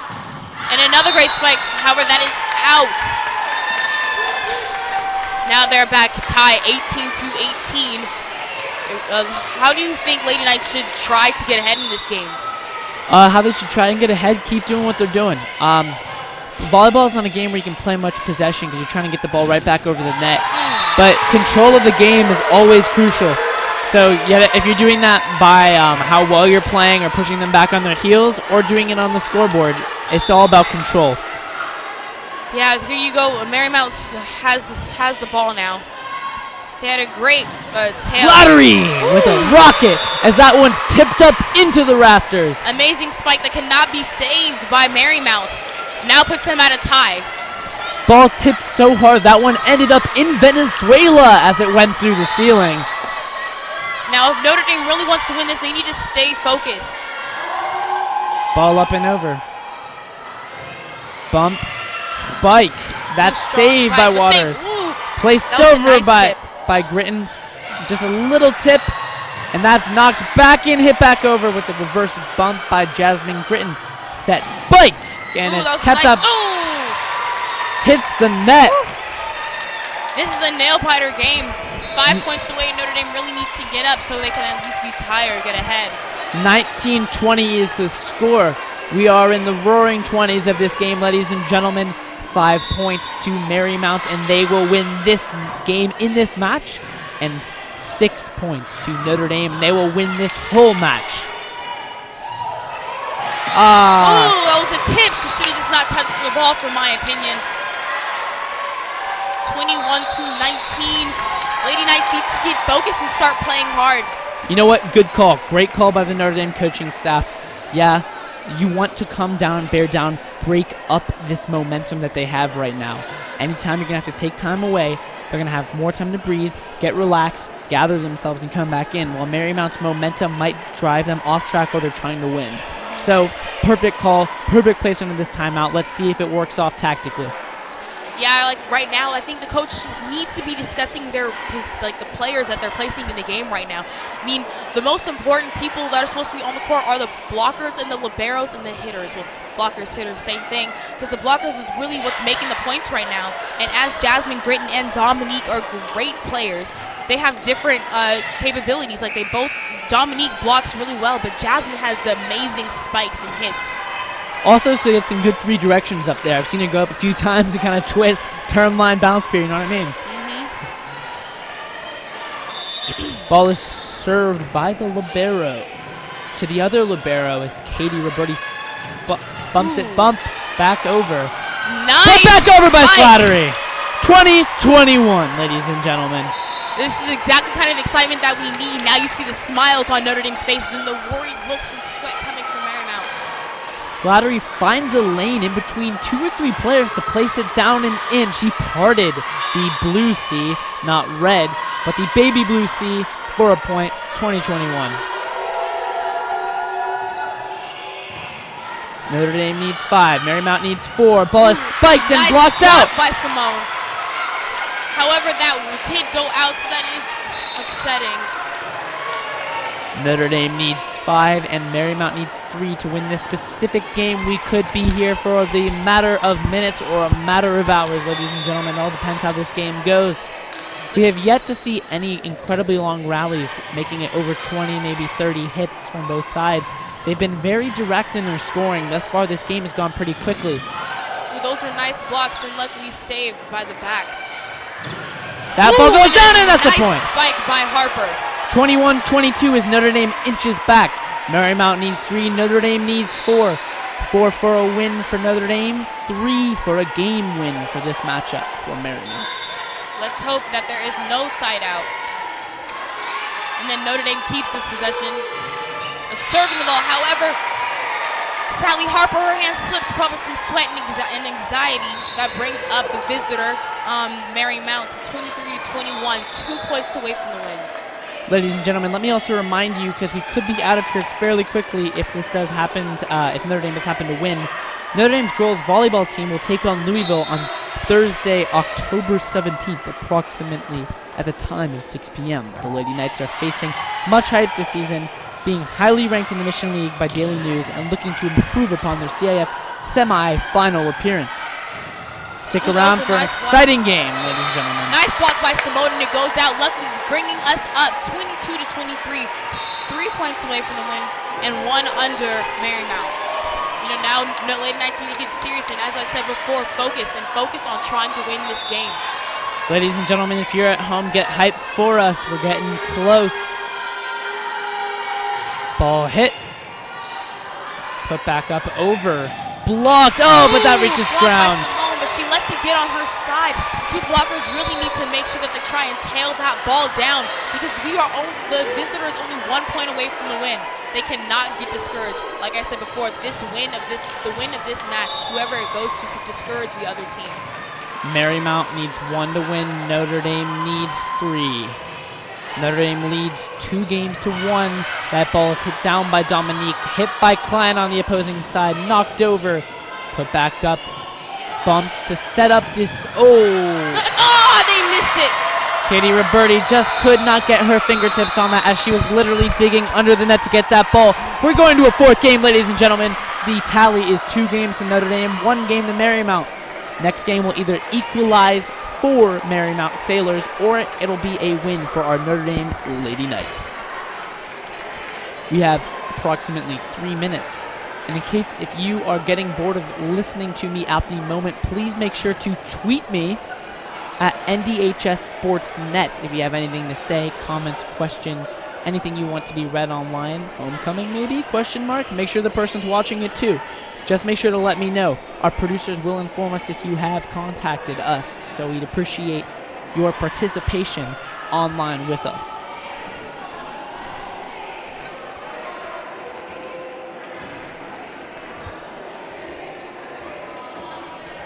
Update from other sports around right now is that Pittsburgh Penguins of the National Hockey League, this is the 2nd day of the National Hockey League season, are at Dallas, the Dallas Stars, adding players like Patrick Sharp to their team this year to try and bolster themselves into the playoffs. At the end of the second period, the score is Penguins 0, Stars 2. Phil Kessel has joined on with the Penguins. It's the first time seeing him on the Crosby line for any of you hockey fans out there. Also, another update from sports around the world. The Lightning defeat the Philadelphia Flyers 3-2 in the first ever 3-on-3 NHL overtime period. That's historic. You should put that in your record books if you're into trivia. We would also like to let you know that NDSN is broadcasting the homecoming game. Do you know who we're playing homecoming game? Oh yeah, we're playing Chaminade, my old school, and I would like nothing more for us to beat them to make sure that I made the right decision in coming here. So if there's a chance that you cannot come to the homecoming game, make sure you tune in on NDSN because we're live on YouTube. Shout out to anybody who graduated Chaminade Middle School, any graduate of Notre Dame High School, and also shout out to anyone that left Chaminade Middle School and then graduated Notre Dame High School. Special shout out to you guys. I'm in that group. Looks like our blockers for this game, they have in Jasmine Gritton and Dominique. This should be pretty amazing to watch with number 14, Harper.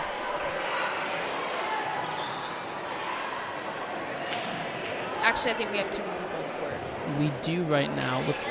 Looks like Katie Roberti is going to come in looking at the way she's standing. Let's remind you, at the end of that last game, Katie Roberti was trying super hard to get the ball, but she had to basically take it out from under the net to try it over, and she couldn't get her fingers on it. So she's making a lot of effort right now, and it looks like we're going to be going to our 4th game in less than 10 seconds starting now.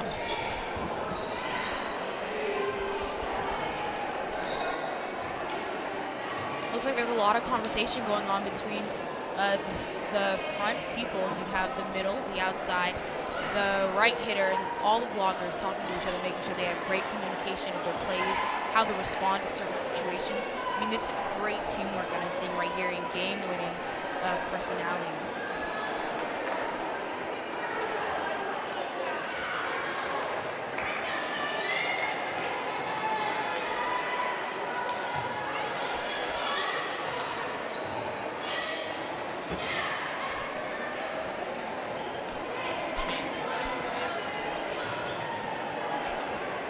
Looks like we are ready to go. However, we have a slight delay with Harper tying her shoe, but that should not be a problem. Maybe Lady Knight should say a quick prayer. All right, now we're going to return for our 4th game. Notre Dame is leading 2 games to 1. Looks like I was mistaken. Jasmine Green has come off the court. Continue what we were saying. I'm sorry. Ladies and gentlemen, we'd appreciate it if you could tell your friends, family, other Notre Dame alum, or anyone who's watching this right now who's a fan of volleyball to come watch this game right now. We appreciate the support, and your continued support will help continue to support our broadcast and help continue to raise the quality.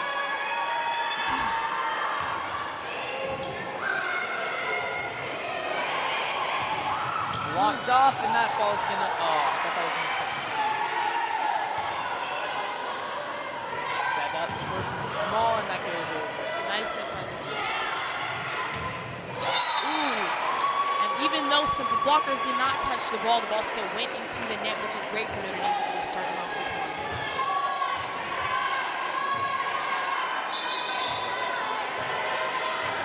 All right, the score is 1-0 in favor of Notre Dame in this 4th game of this match. Everybody thought we were going to sweep. Maybe we got cocky, but we came very close. Was it cockiness or was it them losing faith? Because I know what I've heard from the players, me speaking to a lot of the blockers, they feel that their team wants to win, but they do not have the mentality to finish the game. It's all about not only how you start, but how you finish. Yes, it's very important. To quote the legendary hockey coach Herb Brooks, he said the legs do the work. I'm not sure if it's a conditioning issue, mentally or physically, but the legs carry you. It's all about being able to go and go and compete and compete day in, day out for as long as you need to get the job done. Hopefully, Notre Dame can win this game, though, to help reverse that statistic.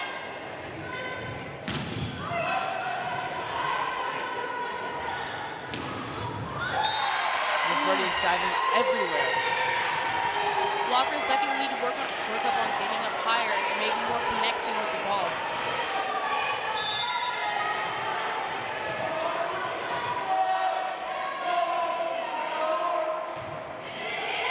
Ball Placed Nice right on over tip. by Dominique. It's fine. Ball's knocked over. And placed down by Small. Hit back over. Waters tips for it. Hits the game. That is great. The point goes to Notre Dame. However, they have given the point to the wrong team. They did give it to Notre Dame. They called it. I'm not sure exactly why. It did look like she hit it twice before giving it to the Owls. I'm not sure if they were saying that or not. I wasn't paying much attention to the ref. Ducks out of the way of the ball, and that is a point in Notre Dame's favor. Speaking of dodging ball, ladies and gentlemen, there's an intramural dodgeball tournament coming up for Notre Dame in the next couple of weeks. Please make sure to sign up in the ASB room. It is a great tournament. Last year, me and my friends entered as the German national dodgeball team. We're not actually the German national dodgeball team, but we all wore German national soccer jerseys while we played. We came very close, very, very close, but we did not reach glory. Looks like we had the ball, but the ball switched sides because number 27, our libero, hit it into the net. One thing I'm finding interesting is how they don't have more burns on them. The angles that they have to take to make some of these dives are incredibly difficult, and burns on floor like this or on turf last for quite a while. I don't see many visible, and they're out here a lot. They're practicing almost every day, playing almost every day, and yet still, maybe it's just experience of the game. What would you have to say? Well, I think they get more bruises than burns because the way they dive more of on their hips, and so it hits their clothing, and why they wear long sleeves. Because I think a lot of the liberos and people varsity dive a lot more. Ball set on over, then hit back. That one goes over, and that's punched over by Goldfarb. Saved, and that ball is going to be hit by Sullivan and reached up by Waters. Drops the hammer, and that is going to add a point in favor of Notre Dame.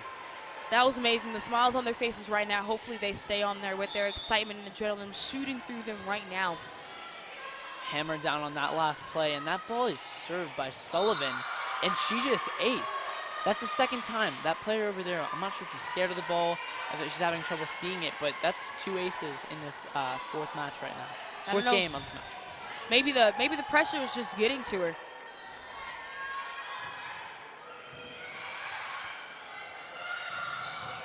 Ball turned Can they up get it? into the No, rafters. they cannot.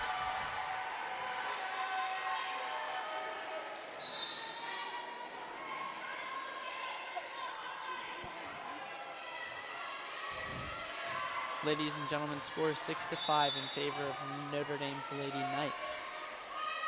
Ball is hit over with some curve as it barely makes it over and then dips down deep. Ball is sniped. Is that going to count? No, that's out. That's going to go in favor of Marymount. The score is 6-6. Yes, we are tied, but I do not think that's going to discourage the Lady Knights because they seem very in control of the situation, ready to get this side out. Ready to spike this ball. Yes, and it goes out on Marymount, number 16. Ball was too hot for her to handle and could not get it back over the net.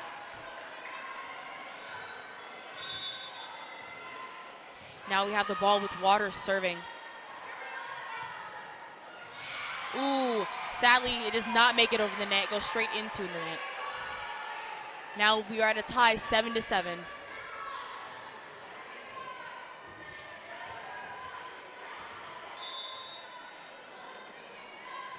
Ball is played over the net. Bump. Spiked on over. It's more of a hit. And that one gets... Would have been a great block, but her hands were too far apart, and she did not have any support. Where was Jasmine? Jasmine looks like she's playing on the other side at the moment. Doesn't look like they're judging their formation right now based on what the other team's doing. Oh, that ball's going to come right up in here. Okay, looks like Lady Knights are really losing themselves. Hopefully the coach calls a timeout maybe to recoup their team. Nope, they get subs. Get some fresh bodies in there. Good call by them to bring in subs. Not waste a timeout.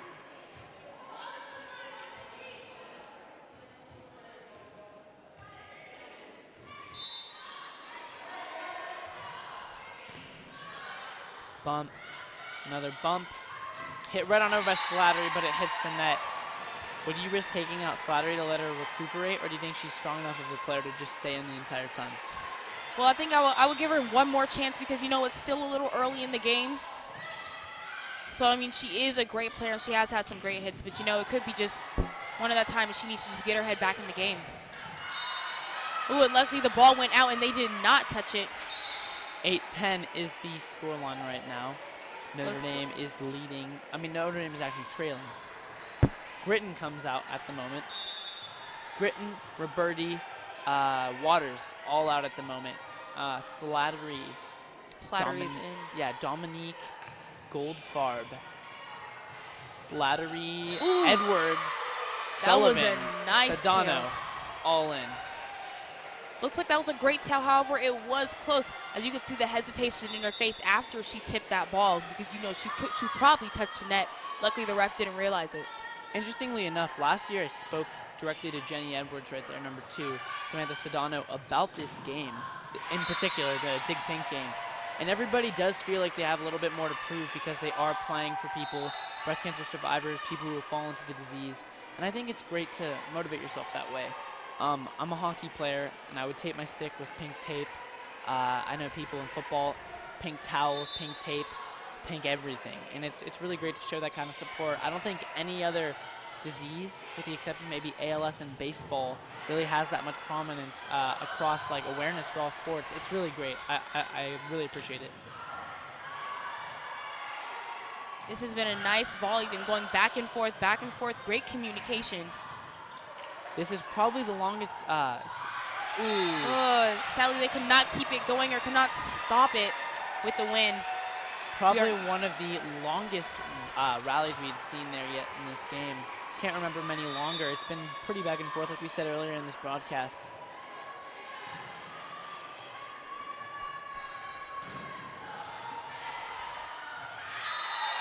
Ooh, looks like it was a double hit on 13. You know, was that Slater? Yeah, that was. I think it's time they take her out. I mean, it's too many mistakes. You cannot let them get too ahead. They're already 4 points ahead.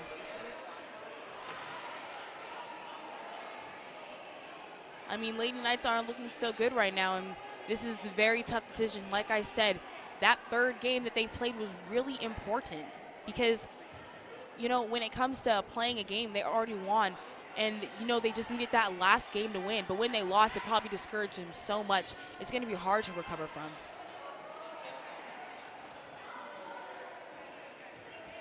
You know, Simone stays on the court, and Slattery is still there, too.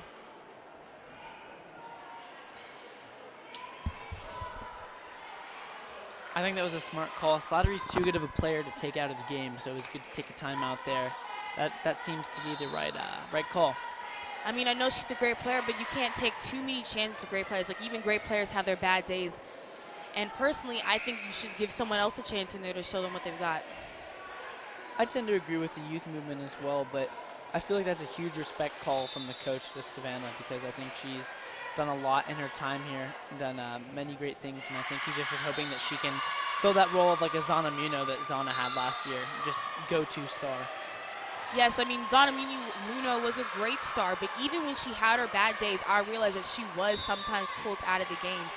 Like I said, great players have their bad days, and even though they did have great plays in the past, it's about what they're doing right now in the game. Very true. This is the story with Kobe Bryant. See, that's another one. That's a point in Notre Dame's favor. It is? Yeah. Okay, never mind. Good job. Oh, I think the other team hit the net.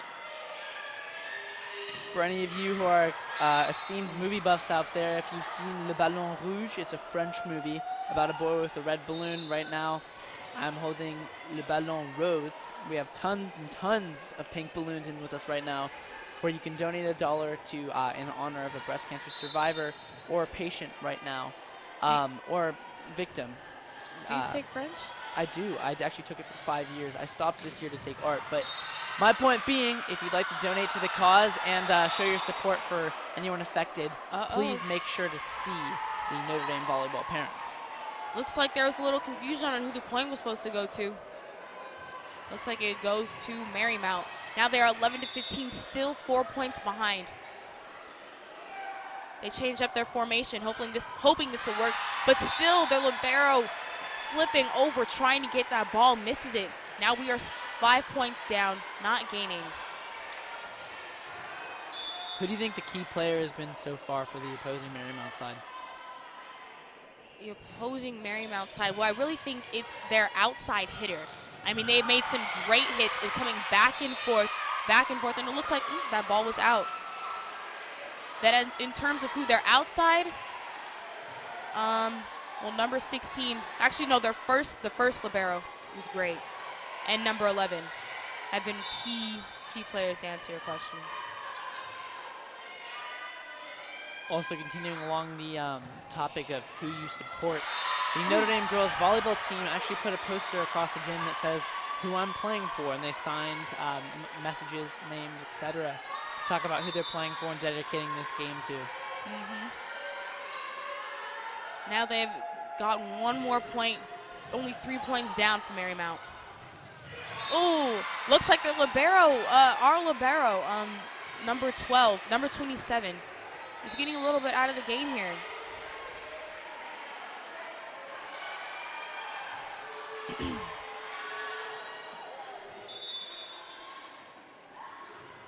I mean, this is very important. We're getting really close to the final points, and we are 4 points down. Every time we gain a step, it seems like we're going back 2.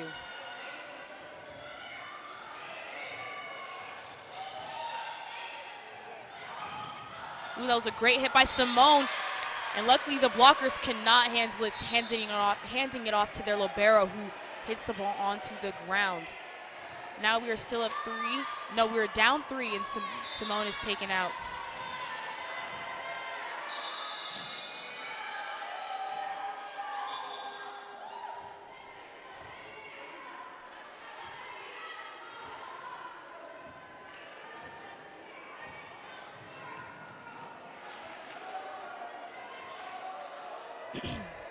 Looks like there's an issue with sweat or something on the field. I mean on the court, which is a delay of game. But it looks like the other team is taking a timeout, and I don't know why the refs aren't realizing that.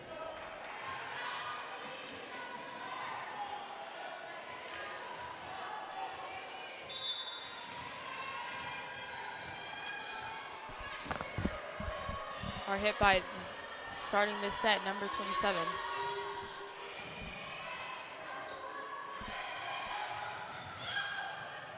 Nice save.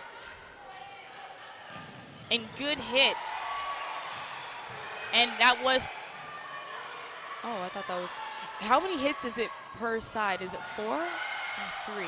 3. Well, it looks like nice tip by Jasmine that took the other team by surprise, as they were expecting a spike, it looked like. Now we are 3 points down. Slowly but surely catching up.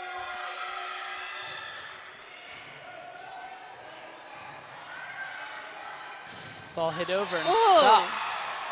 Okay, we're having some serious problems with Lattery and our libero. I mean, that is the 3rd time that they have missed a ball that has landed right in front of them. Ball is going to be served by, I believe, number 21 of the opposing side. Nice bump by Lattery. And a hit by Small that could not be saved again by our libero. Now we are 19 to 15, 4 points away from Marymount. And we call a timeout. This is our 2nd timeout in this set. One thing that'd be interesting to see is if they put in players like Edwards and Sedano again. I think that'd be a good call. Yes.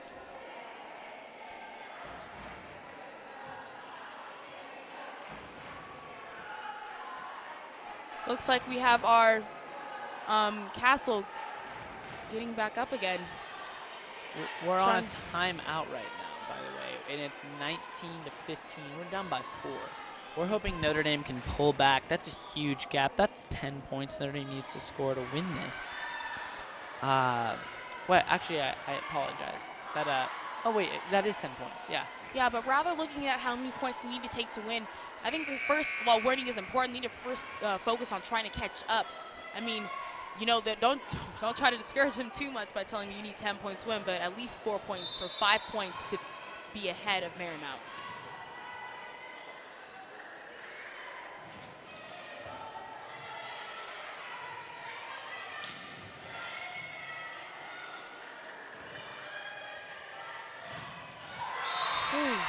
Save. Now we are 15 to 20. Marymount only needs 5 points to win this match, and if they win this match, I think it's really over for the Lady Knights. I know it takes that 1/5 match to win, but no, we were ahead in the beginning. I mean, what happened? And that hit by Jasmine Grayton does not make it over the net. Looks like the Lady Knights are getting a little upset. The smiles on their faces are now gone.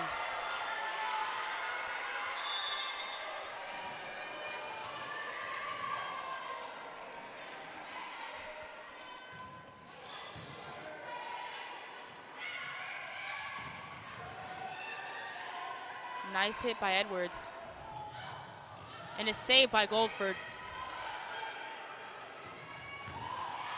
Ooh. And while number 13, Lattery, tried to save it, her bump is a little off, putting it away from the field where it's going to be outside, giving visitor 22 points to 15. Now they only need 3 more points to win. Also, ladies and gentlemen, let me remind you about Notre Dame homecoming. Anyone who's here currently or is watching from another school right now that has a friend at Notre Dame who's looking to attend, one guest may attend from outside the school, by the way, and you have to get that cleared with the school administration. But what I'd like to remind you of is tickets are on sale in the quad at lunchtime for $25 per person. The theme this year is Willy Wonka and the Chocolate Factory, the original one, not the one with Johnny Depp and Freddie Highmore. Also, let me remind you that we will be broadcasting the Notre Dame Varsity football homecoming game. That is the biggest game for all of us here at Notre Dame. Means the most to everybody. And we will hope that you tune in for that broadcast, as that normally proves to be our most watched game of the year. Now, if you realize the Lady Knights are catching up, but it's not by their choice. It's really it's Marymount's mistakes. I mean, the first point that they got when they were 15 to 22 was when their server hit it outside of bounds. And then when they got the chance to serve again, they served into the net as well. And the Marymount served also back to back. And they gave the ball to Notre Dame because they served into the net. Now we are 18 to 23. 5 more points to catch up. What Lady Knights, I think what they need to do is try to prevent from the other team from getting the ball.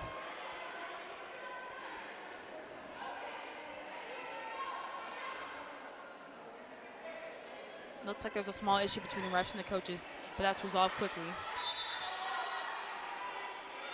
Also, an update from sports around the world.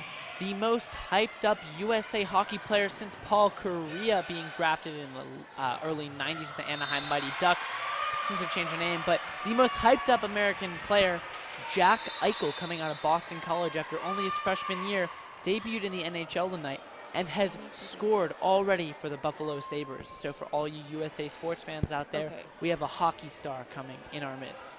Well, what we just saw was Jasmine Grayton tip that ball, giving Notre Dame the point. However, we have not gotten our point yet. Someone needs to go talk to those people keeping score because they keep on missing things that could be really the winning game, the winning part.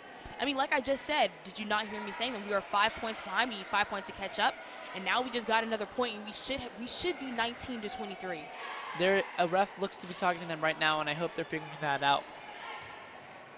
If not, I'm really going to walk over there myself. I will definitely mute your microphone and let you do that. So here we go. Let's see. They freeze the clock, but don't add the point. Elon will be right back. I'll be with you this whole time, ladies and gentlemen.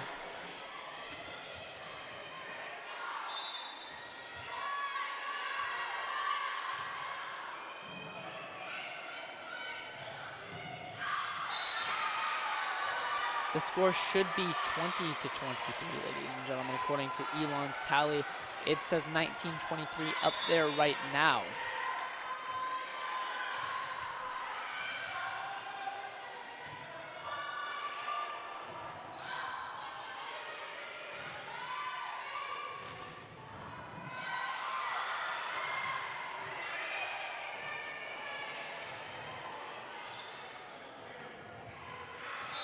That's going to be a pool. Oh, that point's going to go to Marymount. I do believe that point should actually have gone to... oh, excuse me. I meant to reference Elon's thing. She's over there talking to them right now, but they have not changed it. Well, it should be 20-24. Looks like they're hesitant to make the decision. The scorekeeper's over there. Hopefully we're right. Maybe we can check back the replay if anyone wants to do that for a long time, maybe later. They actually just took off a point from our side. What are they doing? They don't know what they're doing. They just made it 18-20. Okay, that's one. We need one more.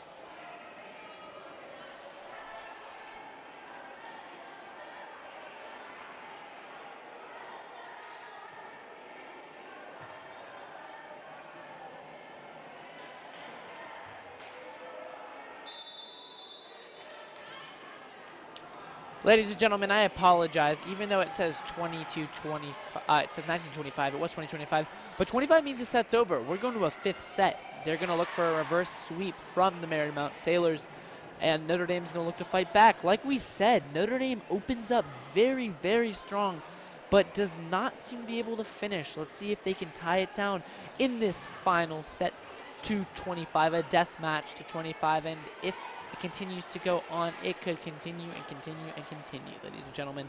As evident by when I was a freshman here, we played Harvard-Westlake into extra sets. Hopefully we're not going there anytime soon. Hopefully we can make it through. Yeah, I mean, we're back on. This is the fourth match, and really, if you think about it, it should have ended at the third match when we were already 2 ahead. We won the first, just to recap, we won the first match. We won the second match, and the third match comes along, and I don't know what happens to the Lady Knights, but they lose it. And the Marymount comes out with the win, and they just get so discouraged in that now they're losing the fourth match. And I don't know if Notre Dame's going to be able, I hope that they can finish this fifth match, because this is really important. This will show how determined Notre Dame is and how mentally strong they are to finish this game. Another stat that we should update you on from the sporting world around the world while we take this break is Liverpool FC of the English Premier League have signed manager Jurgen Klopp, former Borussia Dortmund coach. He signed to replace Brendan Rodgers, manager sacked earlier this week after a 1-1 draw to Everton. They have the new German coach to lead them. Very cool guy. Looks very similar. Looks like a doppelganger to Mr. Bissell, English teacher here at Notre Dame High School. If you want to look at that comparison, do yourself a favor. If you know Mr. Bissell, think about him, and then also go look online at a picture of Jurgen Klopp. Looks like after me speaking to the scoreboard people, while there was a little tension, it seems that they have switched the person that is keeping score. Hopefully this will have a change and end up having the Lady Knights win this game.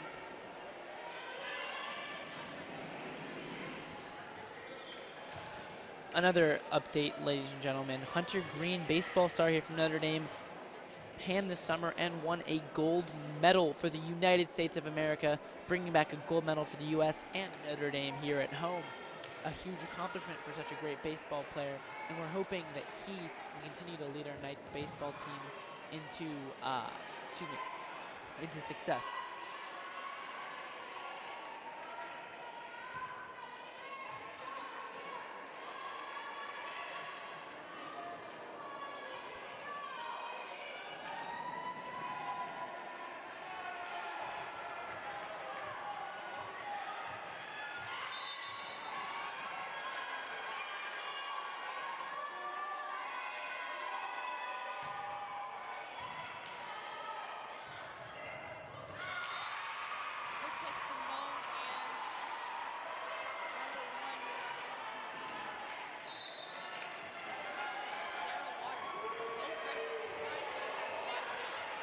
Their gap. All right, the score is 1-0 in favor of the visitors. Let's hope that they do not mount too much of a roll here as we're trying to get Notre Dame to win this last game in this match. But if you think about the first 2 matches, Marymount did start out with the lead. So maybe this is just bringing Notre Dame back. As you see, Wilford just slips trying to get that ball.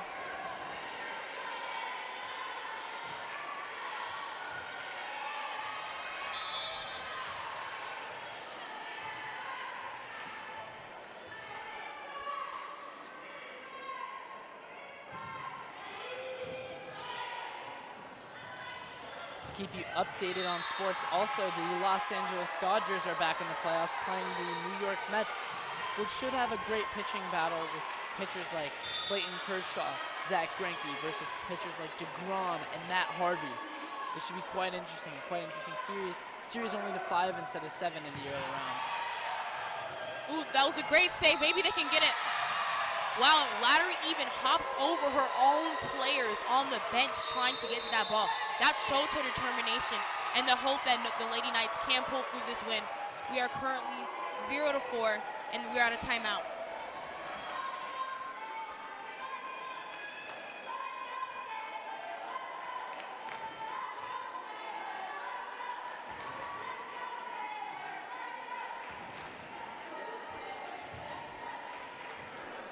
We're taking a minute break here. We have about 35 seconds remaining in this break right now.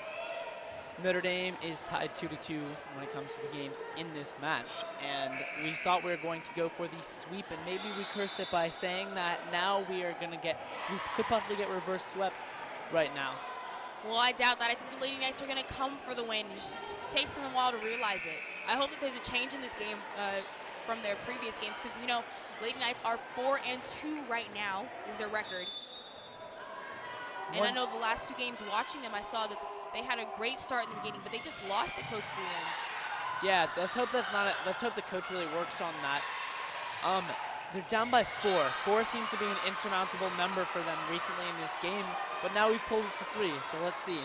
We have some. I'm talking about analytics right now.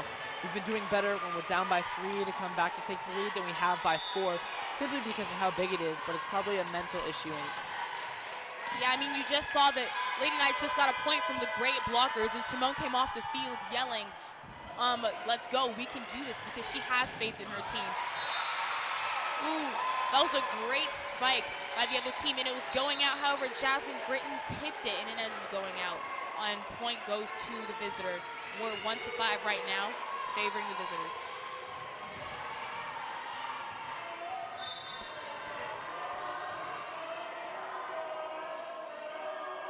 Excuse me.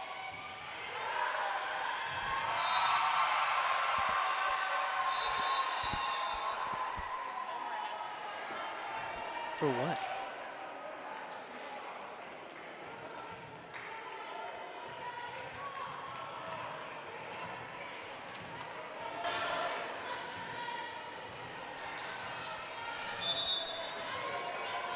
Here we go, starting off this next set. Spiking. Ooh, and it tips the net.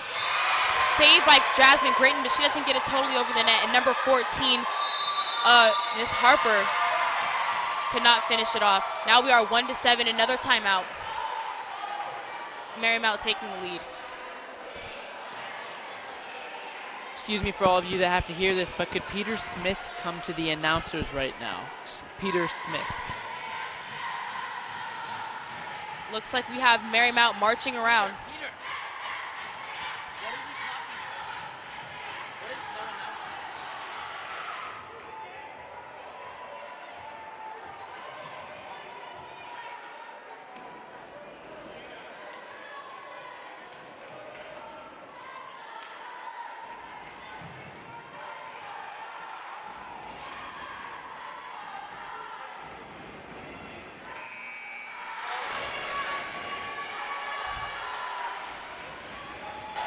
All right, ladies and gentlemen, we are back. We are down by 6 here in this final game of this match. It's looking insurmountable right now, but against all odds, the Knights could pull it off. Slattery bumps it, bumps back again. They have to get it over. Put back over by Small. Set up and spiked, but blocked by Small yet again. Point to the Knights. Yeah, that was a great block. And you can see, like, they're so happy and so hyped right now. It looks like they actually have faith that the Lady Knights can take the win and that they can catch up. Looks like they have a different formation with the libero up.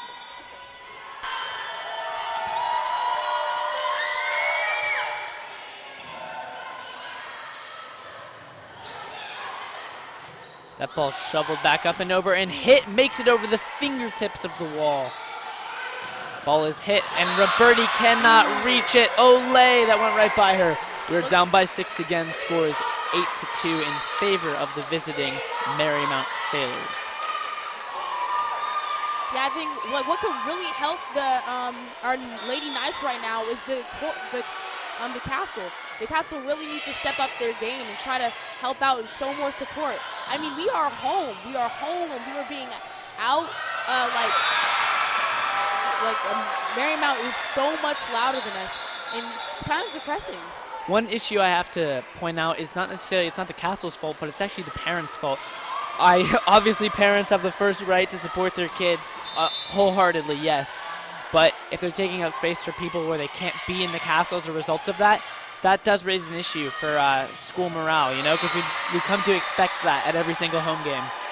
Yeah, I mean, I get the parents are taking up spots, but even if the castle does have a little space, like, look at the people that are there. We still have more people than Marymount volleyball players. Yeah, they are way more, like, they're way louder than us. Yeah, that's true. They're trying to swoop out, and then Notre Dame trying to counter swoop from that momentum being raised by the Marymount Sailors. Ooh, nice hit by number 14, Harper. The blockers could not block that ball, and the libero missed it totally.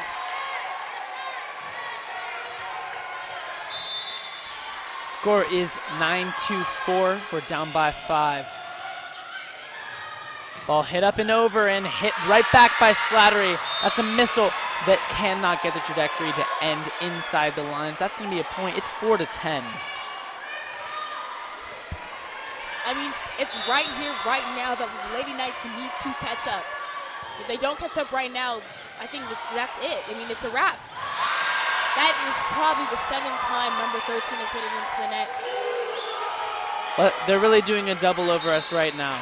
We're absolutely gutted. You can see in the morale of the players. It almost looks as if they don't believe they can win at this moment. We need to have a huge turnaround right now. Possibly some subs, get some young faces in there. That was a nice spike. However, number 74 still returned it. That was a great countermeasure to the very, very hard hit of Slattery. While Jasmine tried tipping it over, it was a little too strong and ended up going outside. We've got number 2, Jenny Edwards, who's going to come in and hit the ball. Actually, no, it's going to be Samantha Sedano to hit this one. She's going to serve right now. 5 serving 11.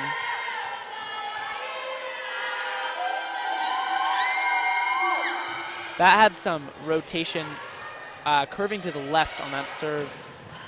Ooh. Ball is hit back over by Sedano and then pushed over by Slattery. Ooh. Slattery tries to go back up again and gets packed up on top of the net.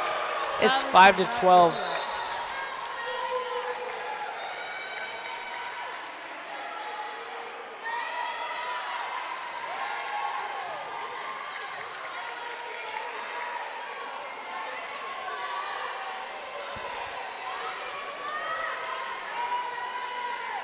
Looks like we had some subs, and now we have Simone, and who else is new that is in here? Katie Roberti came back in, our libero. Ooh! Dropped the hammer down. That was a nice hit by Slattery. That came down with the force of a comet, as now we have half the amount of points, 6-12. We're going to look to get 6 more to tie it up. We're going to try and get on the roll here because we need one. Ball hit over by Goldfarb. Set, spike. Ooh, and it was out. That was, it was not out? Tip. It's a tip. That's what they're calling. Honestly, I don't think she touched the ball, but it's okay. Oh, that is a point in favor of Notre Dame. Maybe we got away with that one because it says 8 to. Oh, no, now they're taking 2 they're points taking away. 2 points off. All right. I'm not sure what's going on. We're 7. We're 7-13. So we're going to let them figure that out as we continue to call this game. No, they took down 2 points. They should have only taken down 1.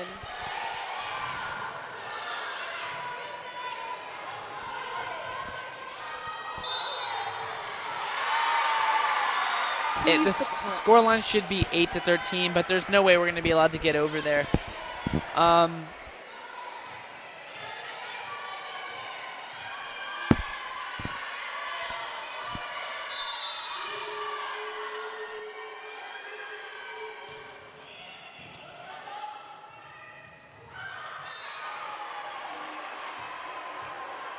They put that point back up, and looks like we're going to have Slattery serve right now.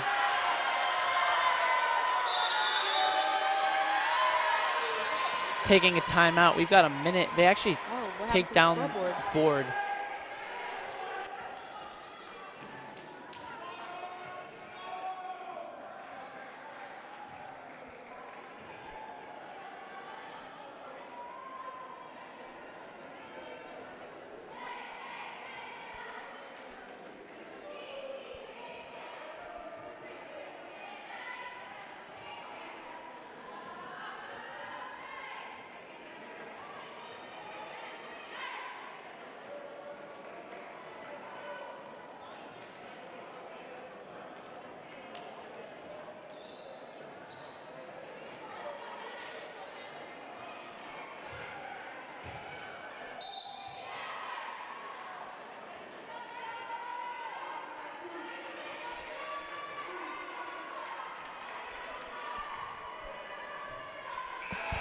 Okay, looks like we're starting the game again, but the scoreboard is still off. So I'm not sure if that's a power failure or what exactly is going on. The ref is going to wait. We're going to have a technical I wonder if they remember to put the point back on. Because right now we should be 8-13. Those aren't boos. Those are actually the girls. I'm not sure why they're being wolves. Ooh. Blocked by number 16 and number 8. Bounces off number 16. Hits number 8, which is Dominique, and hits onto the floor, giving Marymount a point. The score should now be 8-14. Well, let's see once the scoreboard gets back on to see if my calculations are correct.